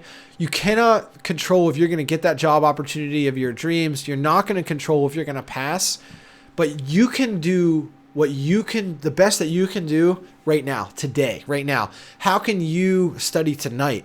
How can you make sure that tomorrow on Sunday, you're doing everything that you can to set yourself up for that future success? So don't stress yourself out about the past or worry about the future. You can only control right now. Be in the present. Live right now. Make sure that day to day, you're putting in the time to make sure that you're succeeding in whatever you're trying to do. And that's how you will minimize your stress, along with making sure that you are getting enough sleep, eating healthy, exercising, spending time around positive people. But don't worry, be in the present. I think that's really important. Try to look into meditation too. This will help you be present. It's okay about Georgia Tech, DP. I didn't get in either. Mohammed, the last 7 advices, that's the point of this live stream being, it will live on the YouTube channel forever. That's why I have the chat in the video, so you can have context for the questions. So I'm not going to repeat all that, but you can go back and watch this later. DP, I got a full scholarship from a low-ranked university in Huntsville, Alabama. Since Georgia Tech is such a great school, do I think I should transfer there for another 2 years and $80K or stay? No, I don't think you should go to another university, even if it's Georgia Tech. If it's $40,000 extra per year. No, I think you should take the full ride, bro. Seriously, take the full ride. And what you can do if you want is you can get that graduate degree from something or get that MBA from something. But like if you got a full ride from something, take that full ride. Okay. And what you can potentially do is go to Huntsville, crush it for 2 years, get a 4.0, and then be eligible for as many scholarships as you can, and then maybe look for full-time rides to transfer to Georgia Tech or some other place, okay? But full ride scholarship, man, you need to take that. You need to take that opportunity because student loans suck. You're going to have a much better launch to your career. You're going to be able to save so much money and then do like a 1-year MBA program from a bigger brand, bigger name school. That's what I would do. Take that full ride, man. Seriously, that is such a big advantage. I had college roommates who got into Johns Hopkins and Notre Dame, and they took the full ride to University of Delaware, which is still a great school. But it's just like student debt is no joke. I have a ton of student debt, guys, and I would go to a lesser name in-state full ride, whatever type of university in a heartbeat over doing what I did, which is go out of state for a bigger brand school. So that's my advice to you, David. Deadman, sometimes I would like to see on the channel a day in the life. I've been trying, man, actually. So I keep asking people to help me with this because I would only be able to do a day in the life of civil engineering. And I actually don't really like my job so much. I have a whole bunch of vlogs, but like my day in the life of a civil engineer is like sit at my computer and do a bunch of stuff. I don't think I have the coolest job. But if you guys want to help me with a day in the life of a certain type of student engineer, I will feature you on an episode. Or if any of you are working professionals, I would love to share your professional journey and what you guys do. That's really like what, if you saw Andy Dumont's collab, she's a water resources engineer. She runs the Watermark blog. Like she blogs about her stuff and vlogs about her stuff all the time. So maybe I can do a day in the life video. Maybe we'll see. But I don't know. I want to feature other people, especially like women in engineering or minorities in engineering, and about their type of engineering life, a day in the life of their world. That's what I would love to do. What else we got here? Random funds. So I'm definitely going to do the electrical engineering. What do electrical engineers do? And then I think software engineering will be next. But, I'd be able to make more videos if I was full-time into all this, which I'm not. Jordan Peterson, Emmanuel, I don't know what you mean. Let me know who is Jordan Peterson. If it's somebody that I should know, if I'm just really missing out. I'm going to go ahead and Google that real quick. Who is Jordan Peterson, guys? Clinical psychologist? I don't know. I'm not even going to read about it right now because I don't want the stream to go stagnant. But let me know if there's a reason I should know. Okay, so know about that. Brandon Rodriguez. I was just on Engineered Truth show. He interviewed me. I know all about Matt Tran. I write for his blog. He is someone that I am aspiring to. I'm going to follow in his footsteps in a way, in my own way. His angle on, he got an engineering degree. He's a mechanical engineer from I think Cal Poly State in California, and he is just a little bit cynical of the university system, and he is more so trying to help people get a digital marketing sort of certification or go to a boot camp. So our positions with our content is a little bit different, whereas I realize that a lot of people are still going to go to a stereotypical engineering program, and I just help people succeed in that. Whereas he tries to steer people away in a way, which is what happened to him. He got fired from 3 engineering jobs, and that's why he is on the journey that he's on. He's an entrepreneur, and he's doing well, helping Seth sell his digital marketing course, and he's got some real estate investments. He's permanently moving to the Philippines in March. He's from the Philippines. So yeah, I know Matthew Tran very well. Our interview, me on his, just go to his YouTube channel, and I'm the first interview there. Civil engineer, reality versus expectations. I talk about my top 5 expectations that were busted over my career journey. Adam, shout out to you. Thanks for being here. Casey, shout out to you. Thanks for being here. Allie, awesome that you guys are all here. Samir, Yogli, thanks for still sticking around. Yogli, I don't know you've been on the stream this whole time or you've just been checking in, but thank you so much. Definitely got to do a collab with you. I've been following you and all your Instagram content. Go subscribe to Yogli right now. She is an astronaut and is all over Instagram and YouTube about what she is up to in her career. Definitely someone you can aspire to be if you want to be a mechanical engineer working in the astrophysics or just aerospace engineering from a mechanical background in general. So she's crushing it. I'm really glad that you're here. I'm really glad that you can answer the questions like David Plotnick, Jack Tono Porkins, and people like that. So thanks for adding that value. We definitely need to do a collab soon. How would an MBA be important as a civil engineer? Allie, thank you so much. Allie, go ahead and comment below if you are still in here. So MBA is a very important thing in an engineer's career if they want to be a business manager, if they want to run a division, if they want to run their own company in a way. Like having an MBA, if I look at all the division managers and all the leaders, all the women and men who have run the teams in the companies that I've worked for, a lot of them have MBAs. And it's kind of like another career barrier. Like you can't really rise up through the ranks in an engineering company as a manager, as a leader, unless you have an MBA. It's just another filter. So if you're a people person, if you're a leader, Allie, if you see yourself kind of running projects instead of becoming a technical expert, because if you're quiet and introverted and shy and just want to be a technical expert, that's okay. You should not get your MBA though. You should go get a master's of science and become a technical expert in something and be able to differentiate yourself on the technical skills versus all the other people who are technical workhorses. That's what you should do. So an MBA is important if you want to have a baller career as a manager. And what most people do is they go and they work for 4 or 5 years and then they get their MBA just before they turn 30. Right before they, have kids and stuff like that. Samir, would it be possible to marry during a master's degree and combining architectural engineering classes and my wife? I don't know what you mean. If you're talking about getting married while you're getting a master's degree, sure. I would encourage you to wait. I would encourage you to focus on the master's degree and delay the wedding. Now, if you have family pressure and things like that, sure, whatever. You can make it happen. I know people who have had babies during their graduate programs. I know people who've gotten married during the graduate programs. So yeah, you can do it, but I will discourage it. Yeah, women in engineering. So part of the reason why I feature a lot of women on the channel, part of the reason why I am a board member for Astronaut Abby, part of the reason why I've spoken at SWE for conferences, part of the reason why I am helped to plan the Discovery Global Marathon. And I got Dr. Tracy Fanara, who's a woman on Mythbusters, who has her PhD from the University of Florida, and also got Astronaut Abby as a speaker. I'm a big time activist in the women empowerment and engineering communities and just really want to break the status quos and tell these women that you have this interesting opportunity right now, because men don't personally brand themselves as ballers in engineering. So the young women today who want to be engineers, who are documenting their story, documenting their career advancement on Instagram and YouTube and all their platforms, and really building a community. And it's so easy to stand out if you do this as a woman engineer, because men don't. What's up, Elizabeth? What's up, Gabriel? Thanks for stopping by, guys. Really happy that you're here. If it's your first time here, I don't recognize a bunch of people who are in the stream right now, which is awesome. I release, this is episode 91 of my 1% Engineer series. I release 2 or 3 engineering videos a week so that you can crush it and succeed. So make sure you subscribe and hit the bell so you don't miss anything. But yeah, we definitely need more women in engineering. It's something that is slowly improving year after year, but we still need to crush the status quo and get some of these old male dinosaurs out of the industry.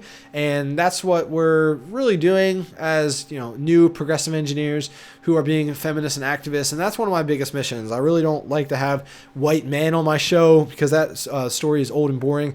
I like to have minority engineers. I like to have women engineers on the show. Gabriel, what do you got here? What do you say? Says, hello, thank you. Please, I want to be a civil engineer. I graduated as a civil engineer. I don't understand your question, Gabriel, but I would love to help you out. And Yogli, yeah, when I went to University of Wisconsin-Madison, I worked with a bunch of awesome Puerto Rican engineers. I don't know if you know Jay Flores, which is like a STEM ambassador for FIRST and STEM ambassador for Rockwell Automation. He is Puerto Rican and just moved back to Miami to be closer to family, because I think he has a bunch of family in Puerto Rico, unfortunately. One of the TEDx speakers that I interviewed, I've been helping her with some videos, Danette Rivera. She's Puerto Rican. All the Puerto Rican people and students and professionals that I've ever met are the most awesome people ever. So I'm glad that you were able to branch from Puerto Rico to Georgia Tech and really be where you are now with your career. You're awesome. So shout out to you. Elizabeth, thank you so much. If you have any mechanical engineering questions, let me know. I don't know if you've seen the what do mechanical engineers do video, Elizabeth, but maybe that one is for you. If you're trying to look at, I did 12 descriptions of submarkets within mechanical engineering at the end of that video, so check that out for sure. What do we got here? Yeah, I know you like that male dinosaurs, dead man. Seriously, these old engineers who grew up in an area where women were just not into STEM at all, we need to get them out. They need to be gone. Go away. Gabriel, yeah, definitely no problem. You're welcome. Yeah, you're right, dead man. I agree. Matthew Chan, just a little bit harsh on the he's just very cynical. Cynical is the way to describe him. He has built up this negative callous towards towards the education and really the engineering community, because he has 2 degrees.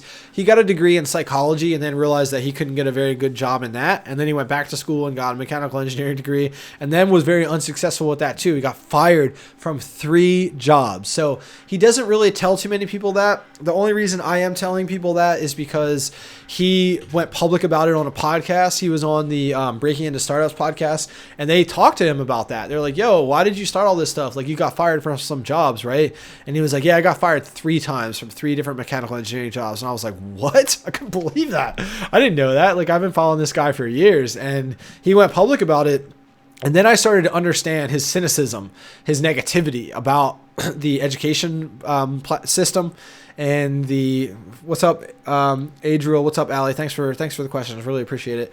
But he built up his cynicism. He built up his negative attitude towards the industries because of that, right? And I get it. If I went to 2 different schools and got 2 different degrees and then was fired 3 times, and then ended up building this big YouTube channel and becoming an entrepreneur, I would have built up some cynicism too. So I understand. So I hope that helps you understand his position, because I love Matt, and I think Matt can be an inspiration to show people that even if you are at this dead end situation in your life and career, there are ways that if you want to hustle and if you want to put out content and help people, if you want to be rich and successful today, help millions of people. And the money will eventually come. And that's what he did. He made this channel that has helped teach people about getting jobs. Even though he wasn't able to be that successful in the career market, his best videos are how to prepare for a job interview and reality versus career expectations. What is it really going to be like? And even though, yeah, he's a little bit controversial with certain things, like he would never have an engineering program sponsor him, or he would never have a engineering employer sponsor him in a video. He has lots of support and affiliate income from digital marketing courses and developer boot camps and things like that. So he's found his way. But I respect Matt. I'm really happy for our collaborations. He has the biggest career channel on YouTube and has an engineering foundation. So that's what I think about him. But you're right. He is cynical. I'm just explaining his cynicism. Isaiah, great question. So the university that you graduate from doesn't matter entirely. Now, if you want to, I'm going to use, Tet Porkins, or Jack Tono Porkins, my boy DP. Use David's example here. He can either go to a school, Alabama Huntingsville, for free. He got a full ride, or should he try to transfer to Georgia Tech for $40,000 a year? So just getting an engineering degree is good enough.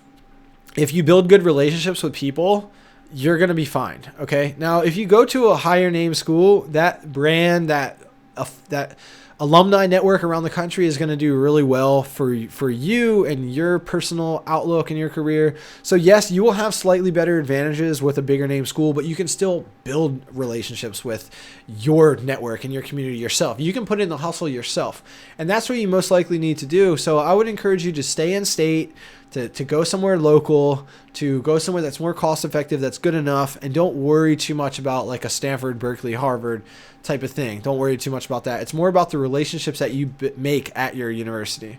What's up, Matt? Shout out to you. Thanks for stopping by. Thanks for the question. I'm running through this lineup here. What do we got here?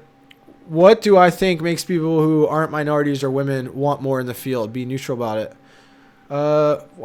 What do I think makes people who aren't minorities, so white men, right? So what do I think makes white men want more into the field? I don't understand. So I think you have to I want to answer your question. Make sure it's worded such that it's not confusing. What do I think makes white males want more in the field? Well, I don't know what that question is. Let's get more specific. Allie, thanks for answering. No problem. I'm doing civil engineering in the University of Georgia. Great. And they have a double program that you can get your bachelor and do that. So a program where you can get your bachelor of civil engineering and your MBA in only 5 years. If that's true, do that. It might just be some sort of business certificate. I don't know about that, because that opportunity cost of that extra year is probably worth $100,000, because you have to pay extra tuition for that year and you missed out on like a $60,000 a year starting salary. So if you can truly get your MBA right out of the gate, do it. I like that. I like that idea. Adriel, does an engineer connect to the financials on a project? Yes. If you go into project management and if you go into construction management and things like that, product management within electrical or mechanical engineering, yeah, you do. And the way to do that is to just make sure that you're working with, you're on the project managerial track in your career. You want to get closer to the engineers who learn, you want to work on projects that, where you can get closer to the guy who's the project manager or the woman who's the project manager. My team leader is a man, so that's why I said guy. I don't want to be closer to project management, so I don't try to work on the stuff with my boss. I work more on marketing, our marketing manager, working with her as much as possible. She's great. And our marketing director, I've been trying to get more involved. But you can work with financials. You just need to become a project manager. So yeah, DP, let me know. Preet Patel, thanks for stopping by. I recognize you from other live streams. Best degree for real estate development. I mean, you can be an architect. You can be a civil engineer. I would get into civil engineering, honestly. Preet, good question. Elizabeth, that's exactly why Matthew Tran is like that. But yeah, he just gives off this negative vibe. And I think that his YouTube channel, his community, his tribe would like him a lot better as a person if he wasn't so negative and cynical. He kind of he has a very different relationship with his community. Like, for example, I almost never get hate comments and negative comments on any of my videos. I have almost never gotten weird interactions on the live streams because people know that I'm actually really out to help them in what they're trying to do. And I just want them to succeed. I want you guys to win. I want you guys to crush it. I want you guys to rise to the top 1% of your career. And that's the point of this platform. Whereas I think a lot of people come into Matt's content looking for help for their engineering journey or their career journey. And Matt is kind of like abruptly telling them that what they're doing isn't the best.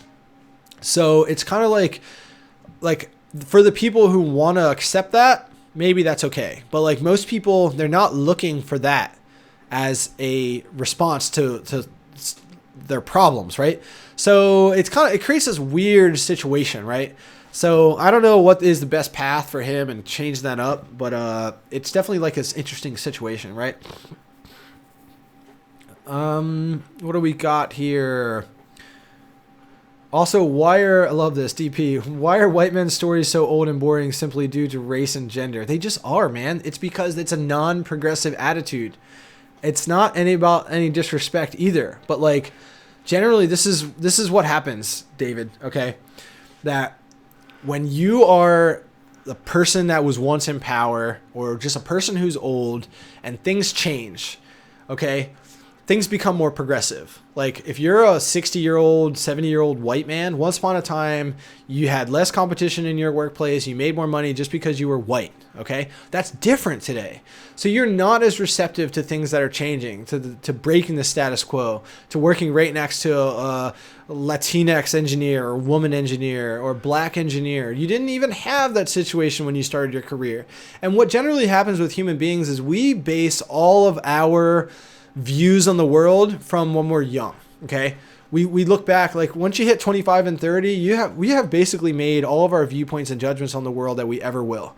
So as we grow and evolve, instead of changing and adapting our viewpoint, we live in the past and we don't want to adapt to change. We don't want to allow the next type of person that's different from us to take away some of that power.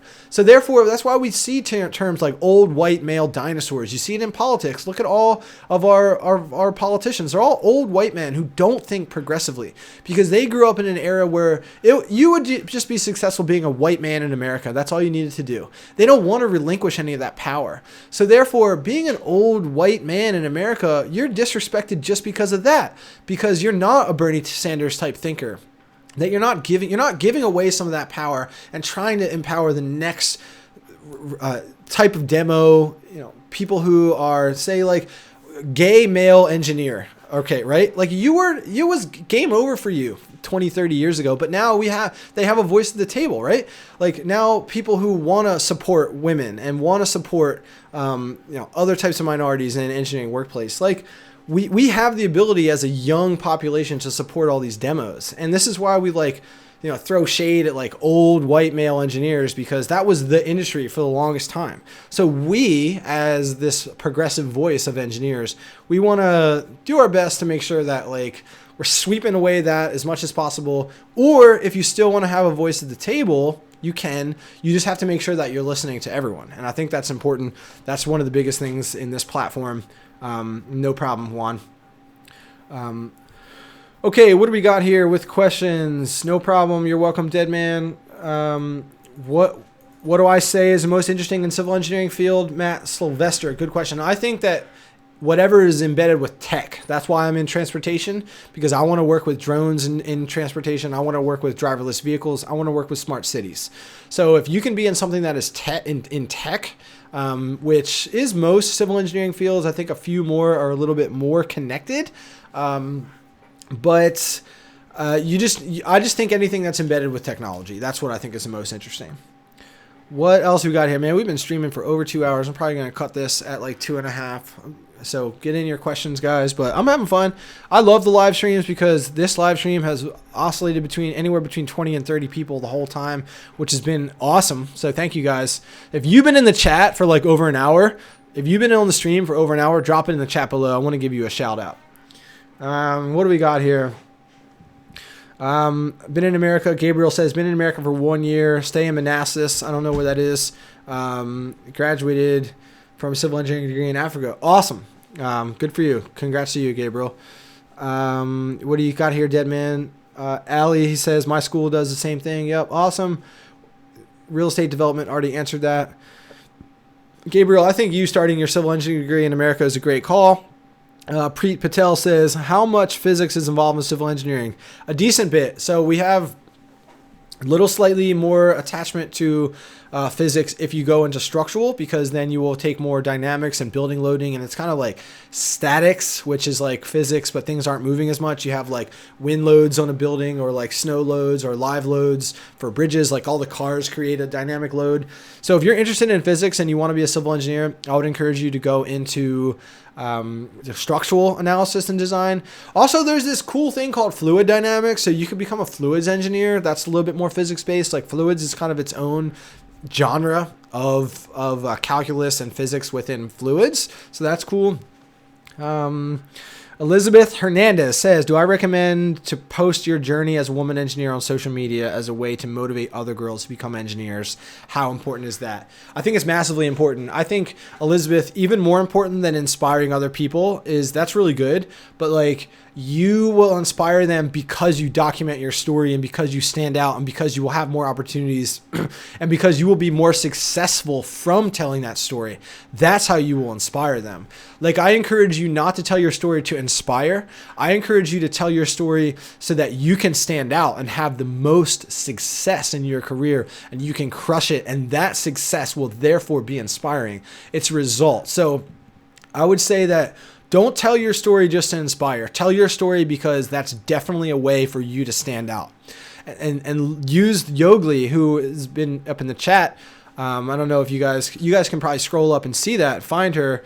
But I need to remember what her Instagram thing is. I'm pretty sure it's Yogli, but like these people like Astronaut Abby and these tech developers, women tech developers who document their story and become personal brands. And like, this is how you can stand out. People like highly respect that and using that to be successful.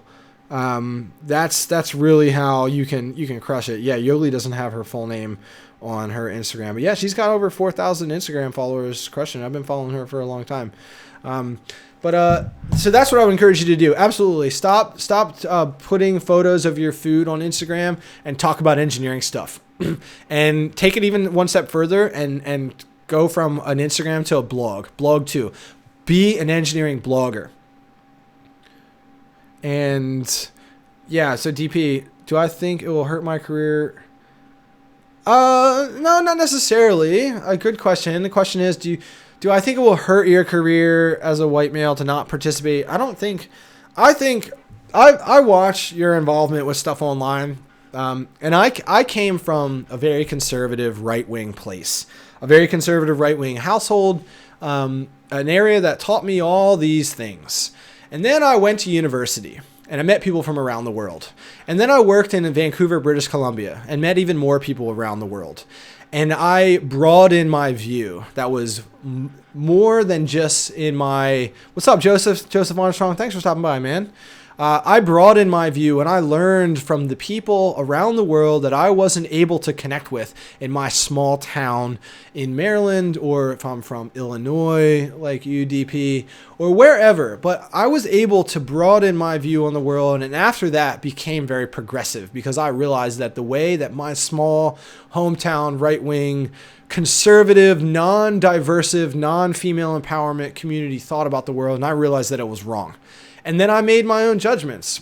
And I think that when you go away to university, you will see things slightly different. Now, if not, that's fine.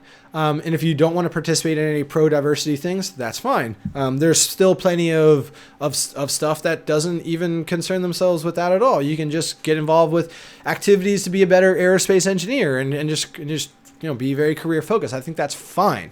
I think always having some sort of thing that you believe in that is of social good, like supporting impoverished communities or supporting youth in STEM, not to mention, pro-women, pro-diversity. I think spending time to uplift the areas that need it the most in the world, like getting involved with Engineers Without Borders and building schools for communities in Africa and building clean water projects for communities in South America. Things like this. Like, find a way to invest the education DP that you've been working so hard to become a future awesome superstar aerospace engineer. Find a way to give back somehow. If you don't want that to be pro diversity and pro gender neutral stuff, that's fine. You don't have to, right? I believe in that.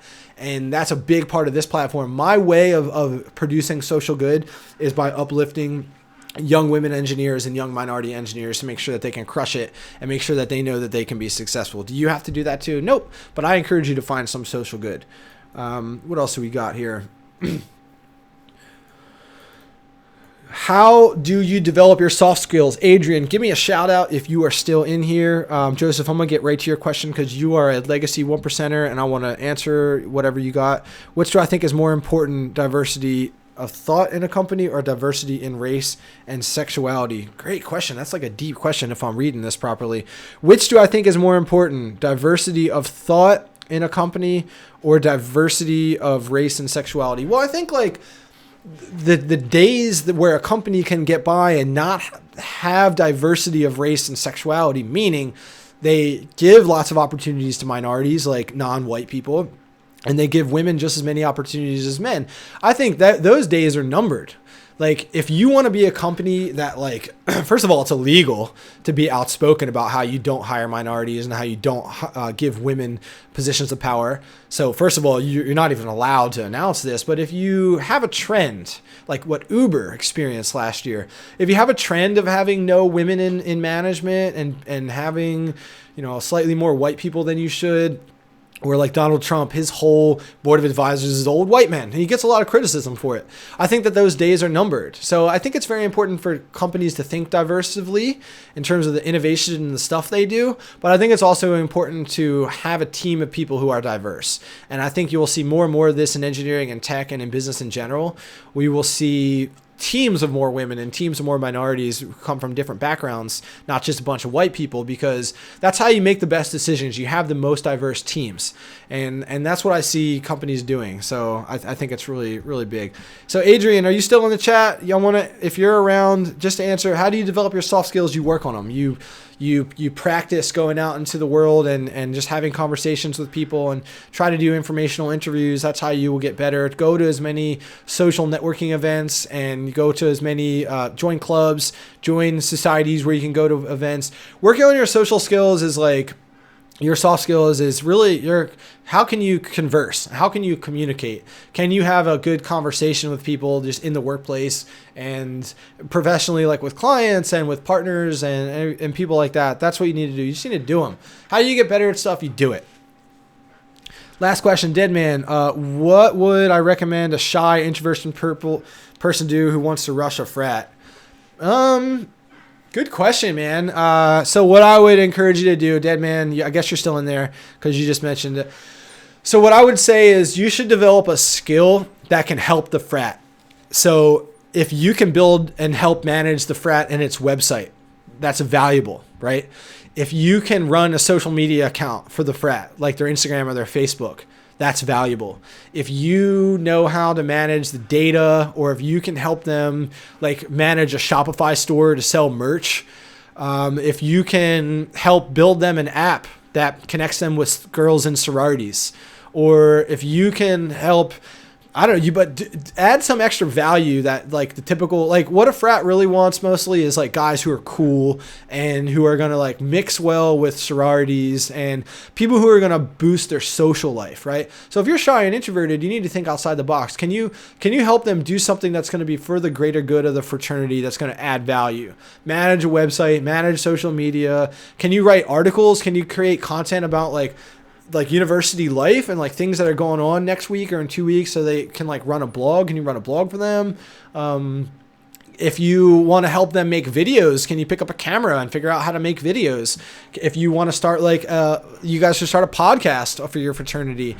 Can you be the guy who figures out how to record it and upload it onto SoundCloud and iTunes for free? Can you do that, right? What extra value can you bring to the table that is not You're not going to be the guy who gets 10 girls at their frat parties. That's what they want, though. They want social guys who are fun, but they also need people who are going to be academic thought leaders and people who are crushing it academically and bringing diverse value to the frat. So that's what I would encourage you to think about. What value can you add to that community? What about structural engineer? Yeah, Gabriel, structural engineering is really good in the US. Can I get the jump without a civil engineering degree? No. If you want to be a structural engineer or civil engineer, Gabriel, you need to get an engineering degree. Do employers check your social media? Absolutely. It's something like almost all employers are looking at your Facebook and looking at your Instagram and your LinkedIn page. They want to figure out who you are, which is why it's so important to be a personal brand, that you should talk about your career stuff and your projects and your engineering things, like everything you're doing, just finish this college application, and then put it on your social media instead of your beer pong win, instead of the ramen that you had for lunch. No one cares. We are all walking media companies, okay? We are a media company that is advertising for yourself as your own brand. Think of yourself as a company. What would a future employer think if they saw this post? What would a future scholarship think if they saw this video? You always need to think about that, right? And I constantly have that on my mind too. What would an investor or a sponsor think if they saw this video, or if they saw me talking about this thing or that thing? That's exactly, I love ramen. That's what you need to think about. So you always need to have that final thought before you post something. Don't let people put beer pong photos of you on the internet, right? Because someone's going to see it and you're going to regret it. And the thing about the internet is, even if you delete that tweet or you delete that photo on Facebook, or this is why people like Snapchat, because it does disappear, but people can still take a screen grab of your snaps, and if you put it on the internet, you are creating the potential that it will be there forever, right? So brand yourself how you want to be branded. Be a personal brand. Talk about your engineering journey. That's exactly what you should do to stand out. No problem, Elizabeth. I know DP says, I know that the political and social values can change with exposure to other ideas, but I will never change. It's okay. Everybody says that, by the way. And libertarianism, by the way, I'm going to go ahead and put my opinion here.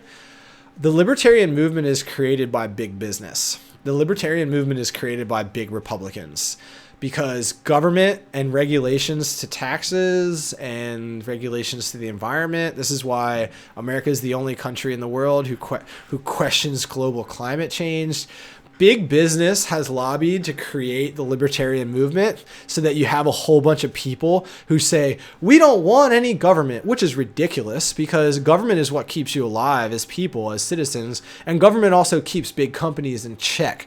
So things like the American for Prosperity movement, the Tea Party movement, or the libertarian movement in general, in my opinion, is all created by big Republican money. And if you Google about it, there's a lot of evidence and a lot of people like the Koch brothers who have invested a ton of time, ton of energy and resources and people and staff to make us as Americans question our government, which is ridiculous. And that's what the libertarian movement is to me.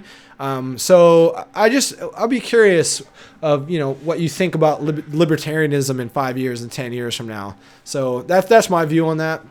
Coming from someone who came from a very Republican area and has lived in very progressive places and really seen the gamut. My brother's in politics, so I hear it from both sides. And those are just opinions. I could be entirely wrong. And I'm also not really, this isn't a 1% politics show, so I don't really want to get into that, but that's my view. And for the same reason, that's why I'm opposed to people joining into huge engineering companies. I just think that big engineering and big business in general is just not the best for our world. So that's just my personal view on things. Dead Man, would I recommend getting internships outside of your state as a student? If you can get scholarships to go out of state, sure. But I do not encourage you to pay out-of-state tuition just to go out of state. But Dead Man, didn't you say you're in Michigan? I don't know. Remember that was you. But Dead Man, remind me where you're from. Which state? Sorry, I get up people mixed up. What else we got here? I just have so much fun streaming, guys, that I just kind of let it go. And like, if these numbers drop down to 4, I'd clip it. But there's 20 people here, so if you have questions, keep them coming. Keep them coming. Also, guys, for those of you who found this show before like a month, okay, New York, dead man, there's plenty of good schools in New York. I would not encourage you to go outside of New York. You should pay in-state tuition. Unless you can get good enough scholarships to go out of state, like DP, he's talking about getting a full ride and lives in Illinois, full ride to Alabama. I think that's great. You know, a school in Alabama. I think that's great. If you can get that to go out of state, maybe get that. Use his story as inspiration. Okay, so what was I talking about? Oh, yeah, the school thing. Gabriel says, can I get a job? You can get a job in anything without a degree in civil engineering, Gabriel. So I don't know. Let me know what your question is. Matt Sylvester. I love Alberta, by the way. I lived in British Columbia for the last 4 years in Vancouver, and the girl I dated for 3 years was from Edmonton. So she talked about God's country, Alberta. And like, I never went to Banff, but I love it. And my buddies would go to Revelstoke for a softball tournament every year. So I just love Alberta. I'm a permanent resident there. So if I want to ever go back, or in BC, if I want to go back to Canada, I can, which Canada's a great country, guys. Like, it's really good. There's a lot of Canadian engineers in the 1% Facebook group. So join the Facebook group, Matt, if you haven't yet. First year, transferring to University of Alberta, grade school, need to pick a major. I'm stuck in choosing between mechanical or civil. So again, you know, this is the most common question I get. Matt, give me a shout out in the chat if you're still here. I think you are. Most people, they want help choosing their major. They're not sure, even if they're halfway through their engineering journey, they're not sure if they've chose the right major. They don't know how to know, okay? They don't know how to know if they chose the right major. And what you need to do is this. If you're considering between civil and mechanical, it's an easy decision, okay? Because they're different. They're very different. So think about what gets you the most excited about engineering. Is it buildings? Is it structural stuff? Is it transportation? Is it good, Matt? I see you. Is it environmental things? Is it coastal things? These are all civil engineering, pillars of civil engineering. Now, I made a video called What Do Civil Engineers Do? And it breaks down the 5 categories. I accidentally left out water resources and then got some criticism about that, which is fine. But then I had a water resources engineer on the show, so we talked about that for an hour. Buffalo is good. See, this is what I mean, 1% Nation. I'm giving you guys the ability to find each other. So Deadman and Brandon, before you lose each other right now, connect. Find out how you can become Facebook friends. Make sure you're both in the 1% Facebook group so you can find each other, so you can be friends in university, okay? That's great. But right back to civil versus mechanical, Matt, what you need to do is you need to become self-aware. You need to audit your interests. You need to audit your passions and what you like in engineering. If you're a person who is attracted to cars or engines or the components that make up a product, and you're taking apart stuff and you're putting it together, like breaking down stuff, putting it together, your phone, you're building robots, you're soldering stuff at home, things like this, that's mechanical engineering, right? So you just have to consider what you like the most, what you're passionate about right now, what you're interested in right now, and that's what you should do. That's what you should pursue. So let me know, Matt, and we can talk more. What do we have? I'm about to go get some ramen, Elizabeth, by the way. Cali or Michigan, both are great. Getting an internship out of state is hard because, okay, dead man. So you just have to build relationships with people who are into that. So I think that's almost like such a niche conversation of how I would want to hear, like, what type of, your dream job in engineering, and my voice just cracked, your dream job in engineering, and then the dream companies, and we can almost like strategize offline, and we could probably do like a one-on-one chat, and then I would make that its own video. But I don't know, like, it's so specific that I have 10 more questions for you before I give you an answer. Jim Lianos. If I want to take a second degree, like a master's, so I wouldn't call that a second degree. Second degree is a second degree, meaning another undergraduate degree. That's an advanced degree or an upper degree. Do I recommend a distance degree? Maybe do, what do you mean a distance degree? Like studying abroad or something that's outside of engineering? Live in Greece. So you must be talking about coming to America. So you must be talking about getting your undergraduate in Greece and coming to another country like in the West to get your graduate degree, because the economy in Greece is still very, very poor. I have friends in Greece, and I'm sure that's what you're thinking, that you don't want to raise your family in Greece. I know that the Greek culture, you guys love your home country and the mother country, but you probably don't want to be there because at one point unemployment was like 24%, and I don't think it has improved that much. So I think as a Greek citizen, you should consider going to grad school outside of Europe, like America or Canada. I would look at Canada, and you should pursue that for sure. I have made videos actually about studying abroad and about getting a master's degree in another country. I interviewed Jessica Drusko, who is a mechanical engineer from McGill in Canada, who is getting her master's degree in aerospace engineering at ETH Zurich in Switzerland. So we have talked a little bit about that. I think you should check out that video and how she knew it was the right place for her. And then Jim, make sure you join the Facebook group so we can take this conversation within the group, because that's really where I take the requests for videos. The live stream is really good, but I recognize the patterns on commenting on lots of other videos, and like Chelsea got her video made for her on imposter syndrome because she asked for it on like 8 different videos, and I'm like, okay, fine, I'll make it.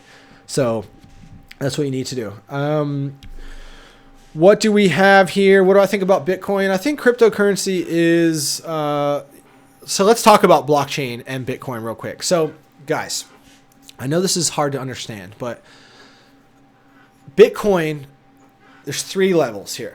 Bitcoin is the first true technology that has been advanced through the blockchain, and it is the type of blockchain technology it is a cryptocurrency, which means there's no physical currency to it. And then we have Bitcoin, and there's all types of other cryptocurrencies that are operating with the technology being the blockchain, like Ethereum and Litecoin and all these kinds. So the way that Bitcoin works is because it's driven by the blockchain. What the blockchain is you have no regulating body, no regulating authority. You have an account. Each person has money, and each of those accounts are self-regulating each other. They're putting each other in check. When somebody exchanges money, it says, hey, can other accounts validate this account? Can we authenticate this account? And therefore, there is no bank, there is no Visa, there is no authority managing it. The community manages itself. And for that reason, blockchain is the future. Is Bitcoin going to be around forever? I don't know. Is it going to see daylight after dropping from 17,000 down to 10,000 here lately? Are people going to make their money back? I don't know. That's impossible to predict. I think we did see a little bit of a bubble happen last year, no different than when it went from $10 to $1,000 5 years ago when I started first watching Bitcoin, by the way. 10 to 1,000 and then plummeted down to 250. I think we're seeing that right now. So can Bitcoin get to 50,000? Sure, maybe. It might take another 3 or 4 years. You also have to realize that cryptocurrencies and blockchain-driven currencies like Bitcoin are a threat to the establishment. They're a threat to banks. They're a threat to Visa. They're a threat to the financial reserve. So countries and everybody who has power is going to try to hold it back. Just like people have held back every technology, held back drones, held back credit cards, held back social media. All the people who are, TVs wanted to smash things like Netflix. Every new technology faces all this resistance because it's going to be a game changer. So for example, being a cybersecurity engineer focusing on blockchain, you probably have a really good career in front of you, right? So I think these are all good things to think about. Ali, I answered this question before. It's a great question. As a civil engineer, which is better, or as an engineer in general, which is better to get your MBA or a master's in your engineering niche? Now, you have to consider the type of person you are. So, Ali, if you are, quiet and shy and a little bit more introverted and a good student, very smart, which I'm assuming all of you are for being on the stream right now, you're 1% engineers, you're all smart. But if your future is to be a technical leader, to be crushing it on the technical side of projects, you should go get your master's in civil engineering, a master's of science. But if you are outgoing and extroverted and you see yourself managing a team and running a division one day and maybe even having your own engineering company one day, get your MBA. Okay, that's the differentiator. So if you're going to be a leader in a team role and a people person, you have good interpersonal skills, get your MBA.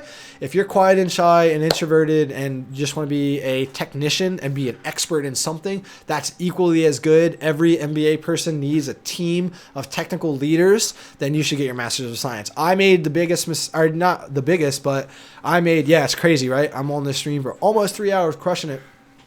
That's why people like live streaming, because like you guys watch all these videos and like, you know, some people, they suck on video, but some people can just rip a stream for 2.5 hours and just go. I'm one of those people. So I hope that answered your question, Allie. Let me know, Allie, in the chat, which type of person you are. And I should probably make a video for this. I'm going to jot that down. I like this. MS versus MBA. Really, really good. I've gotten that question a whole bunch. And the other one I think is like civil versus mechanical. That's another video I'm going to make. That was a trend today. I got like 4 of those questions. I would love to come to the UK. I would. I'm going to give you guys a shout out if I ever visit. Yeah, Deadman, let's definitely talk about all that. I don't know, Deadman, are you in the Facebook group? Let me know. What type of civil engineering? So Preet Patel, no, I really don't think I would recommend architecture for real estate development. Real estate development, honestly, if you want to be in real estate development, being a civil engineer isn't like the path into that, because what real estate developers do is they just hire firms to build the stuff for them. If you want to be into real estate, you need to start studying real estate. You need to first are you in America? Like, where are you? Because I don't want to give you advice if you're not in America, because I don't understand how real estate works outside of America. So yeah, join the Facebook group, Deadman, for sure. But like real estate, like what do you want? Why do you want to be in real estate development? Like I've never ever heard anyone say that before. And yes, Kavrig, I'm a civil engineer. So Preet, what state are you in? Yeah, I'm a full-time working civil engineer. I've kind of been on this path. I've started a bunch of different video businesses, and right now, over the last year, I moved away from Vancouver. The business I started is still being run by my co-founder.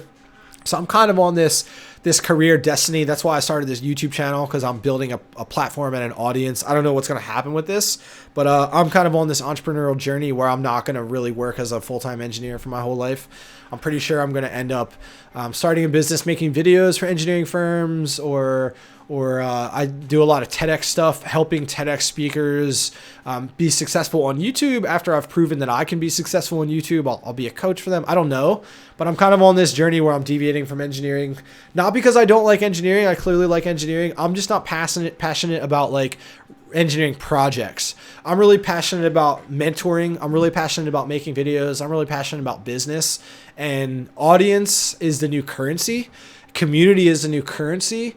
And that's what 1% Nation is to me. I'm building a community. I'm building an audience. I'm building a tribe of people who will be there on this journey for me, because I believe that 1% engineer long term, say a year from now or 2 years from now, once I make it as an entrepreneur, I will now help you guys do it too if you want. So with that being said, those of you who are in the stream right now, the 30 of you live, how many of you have a dream of maybe starting your own business and having more freedom than just going to a job and working for another company? Like, if you could make it work one day, how many of you would start your own business and try to live a life of freedom and try to make way more money than you could just by working for a company if you started your own company and you could change the world and you could have good social impact? How many of you would do that? I want you to mention it in the chat right now. And if I should start thinking about making videos about how to have your own YouTube channel already, if I should start making videos about starting your own business, if I should start making videos about how I started a video business in Canada. So good. I'm already seeing some really positive results from this. Everybody says, duh. Yeah, really funny. So maybe I'll take a poll. I want you guys in the Facebook group, okay? Because I take polls. What video should I make next, right? And if you guys really want videos about this already, then I'm gonna start making them. I'm really passionate. Like, I read This bookshelf behind me is not books about engineering. It's books about business. Okay. Look at this. Boss Life, Phil Knight, Marketing Trends, How to Negotiate, Productivity Project, Tools of Titans. Like, this is what I read about. I read about stuff like this. Tim Ferriss wrote the 4-Hour Work Week, how you can work for 4 hours a week and have it be as productive as 40 by outsourcing your time. It doesn't mean only work for 4 hours. It means that you use 4 hours of your time in America and you send that work to the Philippines and India and have a virtual team for $2 an hour helping you. That's what the 4-Hour Work Week is about. Like, this is what I invest my time learning. And I've read hundreds of books and invested thousands of hours watching YouTube stuff on how to be successful on YouTube and how to build a tribe and how to really start a business. And I know that starting a business and being successful in entrepreneurship is, the quote is, if you want to be a billionaire, then you should help a billion people, right?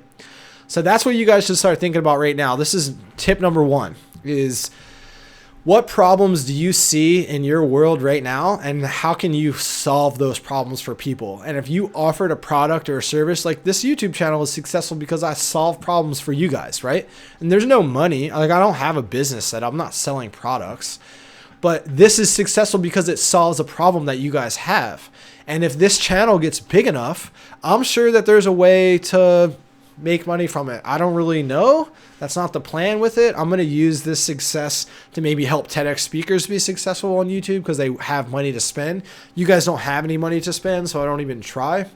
But like, that's the first step to starting your own business, guys. Look for problems that you can solve where you have expertise in those areas, right? Look at your communities. Listen, pay a lot of attention to when people complain, right? Because if you can solve those problems for people and then start a business that solves that problem, you will be successful, right? That's what you do.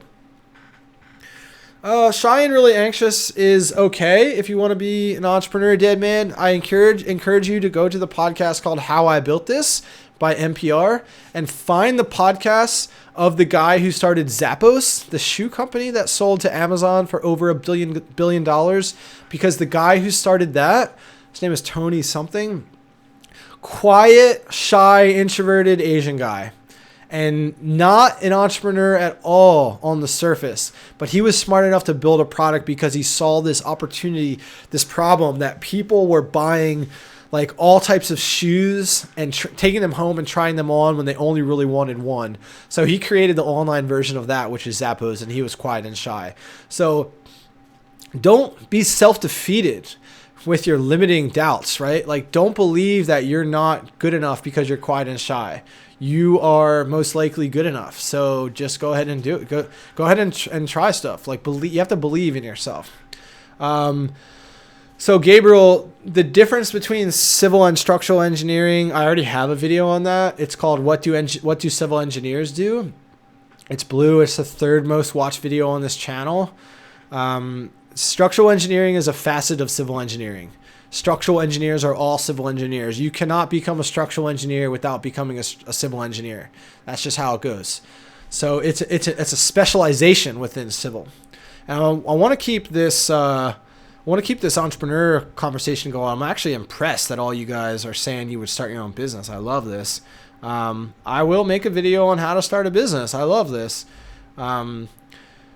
One reason why I want to do real estate development. Yeah, you're right. I kind of sense that, Preet, because I've talked to a lot of people and they're like, oh, I want to get into real estate. And I ask them why they want to get into real estate. And they say, because money's good, which is a bad reason to get involved with anything. If your dad is a businessman, then you probably have entrepreneurial blood in your veins. And I want to do something that combines business and engineering. Absolutely. So do I. I'll probably end up doing marketing and video marketing and things like that for engineering. Maybe. We'll see. It's so hard to predict where things will go, but so the biggest books I can recommend, Deadman, honestly, is there's two or three. How to Make Friends and Influence People by Dale Carnegie. Everybody should write this down. Mention in the chat right now if you're going to write this down. How to Win Friends and Influence People by Dale Carnegie is the #1 book that you should read. Think and Grow Rich by Napoleon Hill is another one. And 7 Habits of Highly Effective People by Stephen Covey. And then there's one about influence by David Cialdini. Those are the 4 that I would start with. But the biggest one ever is How to Make Friends and Influence People, because it talks about how you can have someone like you from any conversation by being a good listener and by asking them questions and taking an interest and not talking about yourself, and by complimenting them with true appreciation and praise instead of BS and things like that. Nobody's gonna check out that book, huh? I didn't get any comments about it. But yeah, I can mention more books. I mean, I have this is it. So this is the original cover. This is the book that you need to get, all of you. Mention in the chat if you're going to read this. And it's not about influencing people and how to win friends. It's really all about like how to take a conversation at a party or a networking event. And those are the ones. And how you can like crush it with a new relationship. The other 2, it's How to Win Friends and Influence People. Think and Grow Rich, which look at Dead Man. The other 2 are the 7 Habits of Highly Effective People. 7 Habits, Effective People. Just write that down. And then it's called Influence by David Cialdini. I need to look it up. It's something of influence. Oh, the psychology of persuasion. So you see a trend with all these books are basically about how to build good relationships. What's up, Daryl Kid? Thanks for being here. It's about how to build relationships, because I say this over and over again in videos and in streams. It's okay, Christian. Thanks for stopping by. Make sure you subscribe and hit the bell so you don't miss out on the 2 videos or 3 videos I have a week. And also make sure you click on the Facebook group and request that you are a part of that. Let's just go see how many requests I have. 9 people want to join this group right now. That is phenomenal. I'm just going to go ahead and like sweepingly, as long as I think that everyone here is like first language English, and I really try to make it such that everyone is English speaking, but I'm just going to sweep through. So if you requested to join the group, everyone's in. Kosi, what's up? I see that you're in here. So guys, good opportunity. Of the 21 of you watching right now, if you are not in the 1% Facebook group right now, it is the second link in the description below. Go ahead and click that, because I want you in the tribe. That's where you will not miss out on any updates. That's where you will get free resources. That's where you will get polled so that you can have a steering opinion on the videos that are made for this platform. And Jim, I actually made a book for the 7 books that I bought last fall about things like the Productivity Project and Influence and Earl Nightingale and things like this book right here, How to Win at College by Cal Newport. Cal Newport has 5 award-winning books, including things like So Good They Can't Ignore You and a couple others, but I actually talk about books a lot. So I did make a book about, the top engineering books, so check that out. The book or the group is here. This is the tribe. This is what you want to join. Chelsea, you need to be in this group. This is like the most important. This is the group, guys. Click on that. That's how you join. You have to request. I don't let anyone in, but for you guys who are in this chat, I will recognize you and you will be in. It's exclusive. We're going to cross the 500 mark. So pretty soon. This gives you an opportunity to meet other engineers that you would otherwise not meet. This gives you the opportunity to share project ideas and help each other with the things that you're trying to figure out. It is a tribe. That is 1% Nation. When I say, hey, 1% Nation, that's who I'm talking to. I'm talking to that group. That is the inner circle. My channel has gotten 200,000 views on videos, but there's only 500 people who are really the inner circle. Thanks, Elizabeth. I'm adding you to the group right now. 2 more people are in. Awesome. Nicole Hugh and Elizabeth Hernandez. That is awesome. Thanks for joining, guys. This is definitely where you want to be, is how you can connect with other engineers. And you can just get a heads up. It's like I post once a day usually. Emmanuel, join right now. The best time to do something is always right now. What else do we got here, guys? What other questions do we have about either what you can be doing right now to start a business one day, or what other problems or struggles? I'm probably going to clip this. I'm going to cut this off at about 3 hours, so we got about 10 minutes left. What questions do you guys have? What videos do you want to see? Put in your video requests, because the people who have stayed in this live stream for like an hour or more, I know some of you, like, who's been in this live stream for 2 hours? Leave it in the chat right now. I want to know. I want to hear.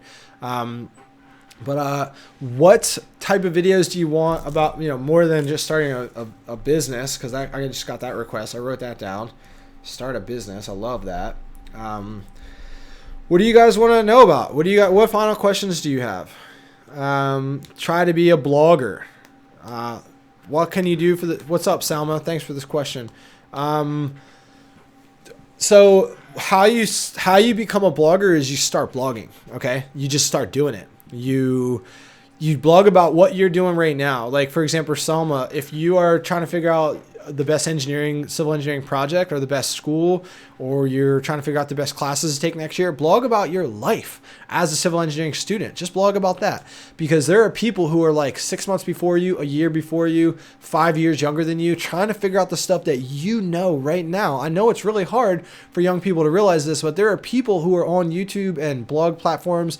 Like, I have a big fan named Zoe. She's 10 years old. She comments on every video, right? She knows more than the 9-year-olds around her in her little town or whatever. She can help them. So what you know, what you learn, it's hard for people to realize. This is what an imposter syndrome truly is. Chelsea, I'm glad you're chiming in on that. Almost like that was fate. But it's hard to remember that there are, like, once upon a time, we didn't know all the stuff that we know. So you can actually offer value to this world by just blogging about your civil engineering journey. And it will also create thought leadership. It will create, so you're standing out, you're working on a grand project. You can put it on LinkedIn. It will help your career. But building an audience and building a tribe, building a community is definitely a path towards business success.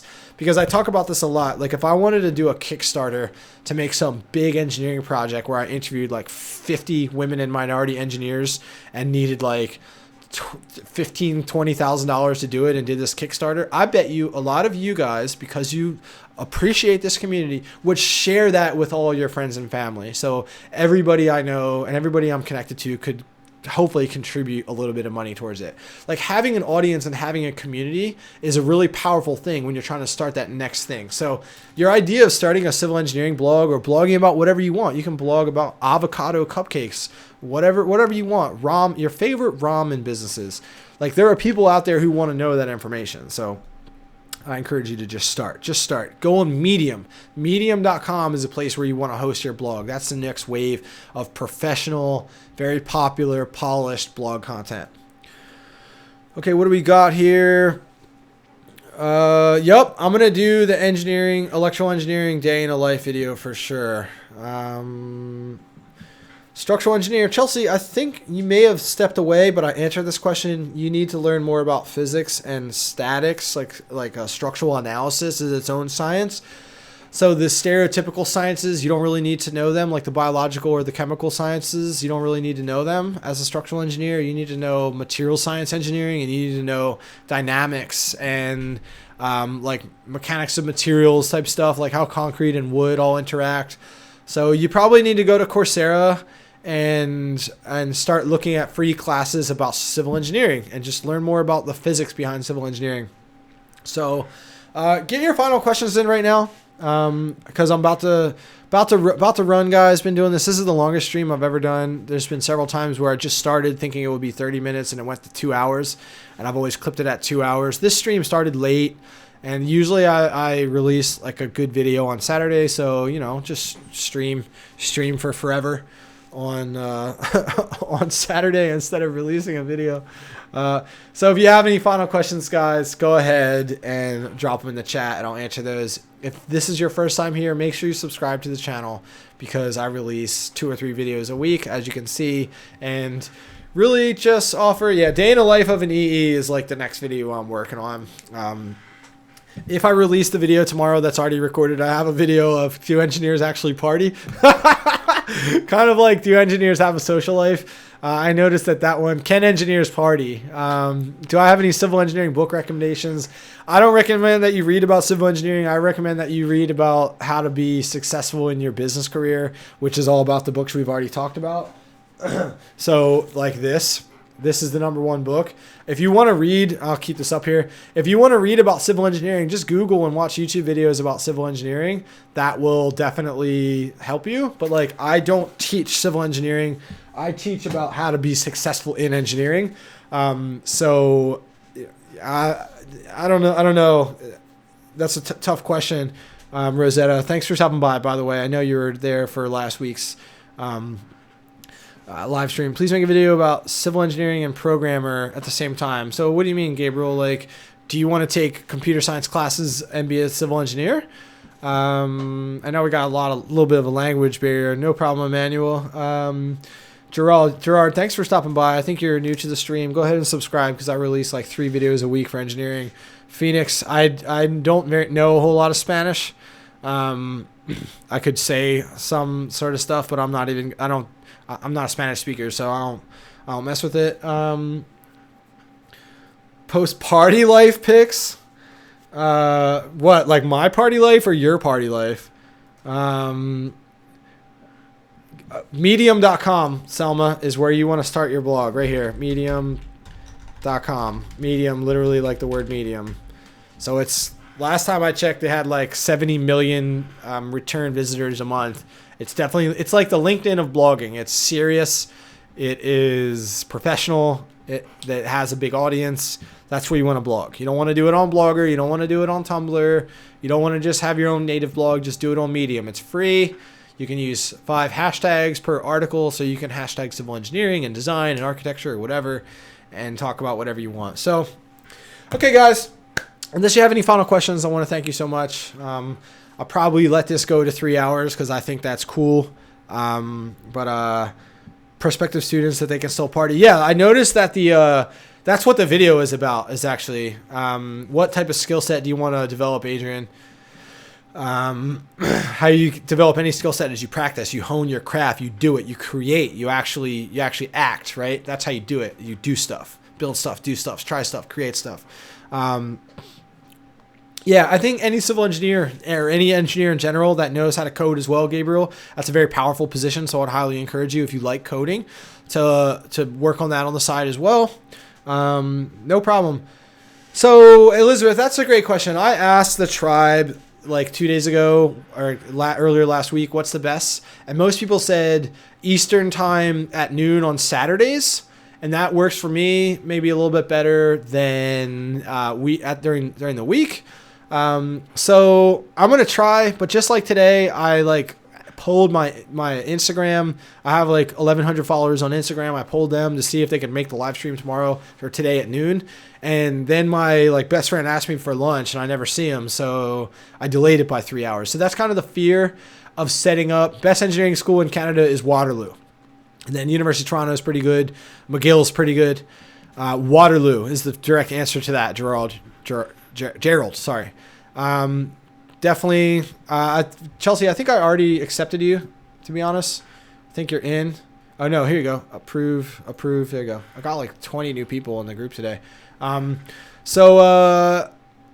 answer your question about live streams, I think leading forward, I'm going to try to do this every Saturday at noon. It might be hard because, I have events going on and stuff going on, but that's the time. I think that's when it will happen. And drop it in the comments. Can you make a live stream on Saturday at noon Eastern time? Can you be there for that? Because if you can, then I'm gonna start doing it, right? Because I don't want to be doing live streams when 1% Nation can't really be there. What's up, Dan? Make sure you subscribe because we're about to end this 3-hour live stream because I release videos 2 or 3 times a week. So subscribe. Guys, if you're still here, hit the bell. Hit the bell indicator under the subscribe button so you get notified when I release new videos, generally on Wednesdays. And at least if I don't live stream on Saturday, I release a video on Saturday. Thanks, Matt. I'm really glad that you stuck around for a lot of this stream. It's cool to meet you here. And yeah, I'm Emmanuel. Thank you. I'm glad that it works for you guys. The Saturday thing. Daryl Kidd, want to be a computer manufacturer company that rivals Intel and AMD. That's a good goal. I want to be a computer manufacturer company. I would start building, Daryl Kidd, I would start building a community and building an audience and becoming a thought leader in computer manufacturing. That's what I would do. Start a blog, start a podcast, start a video show. Video is best. Start content, build a community, build a brand, build a community. What's up, Love Engineered? I think you're new here. I don't recognize you. So make sure you subscribe and hit the bell so you don't miss anything from this channel. I release a ton of videos.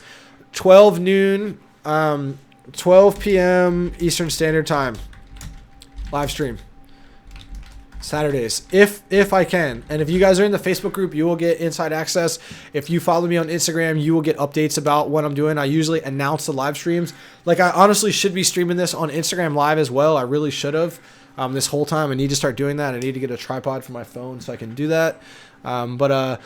Thanks again, guys, so much. So what I want you to do is go ahead, somebody, highest paid engineer right now is computer vision engineering. So doing electrical engineering and software engineering combined and working with robots and AI, computer vision. No problem. I'm really, really happy you could stop by, Chelsea. I'm really happy that the imposter video could help you guys. This is what I want one of you to do. Okay. If you haven't joined the Facebook group yet, go to the second link in the description, request that you join. Chelsea, I'm calling you out here because I made a special video for you. Here's what I want somebody to do. Go download a picture about anything on the internet. Have your posts include a picture. Post about how awesome this live stream event was. And then for those of you who just joined the group, I want you to comment on that post and just mention that you had a really good time today. Okay. And then we'll give you guys an opportunity to introduce yourselves to each other. And usually for new people, actually, I'm just going to do it. But I want all of you, because I have the ability to tag all of you easily, all the new people. So I'll tag, never mind, Chelsea. I know you would have done it, so thank you in advance. But I want to see you comment on the post. But I'm going to post about it right now, about how we had an awesome 3-hour live stream. Thank you so much. And again, I don't ask you guys for very much, but the way that you can give back to 1% Nation is to make sure that you like YouTube videos, to make sure you leave a comment. Even if you can't watch the full YouTube video when I release them, leave a comment. Great video, because that helps the YouTube algorithm understand that the video is good. If you leave a like and if you leave a comment. And it's okay, Christian, maybe this is the incentive for you to get Facebook so you can be in the group. But if you can't, that's okay.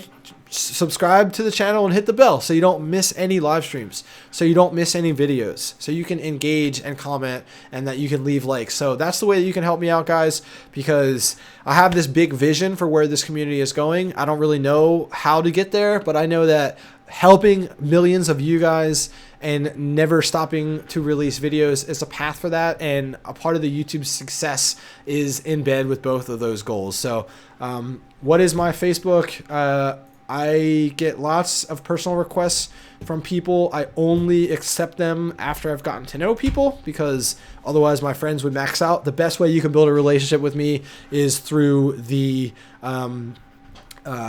Facebook group. My Instagram is in the live stream right there at Jake Vore. That's my Instagram.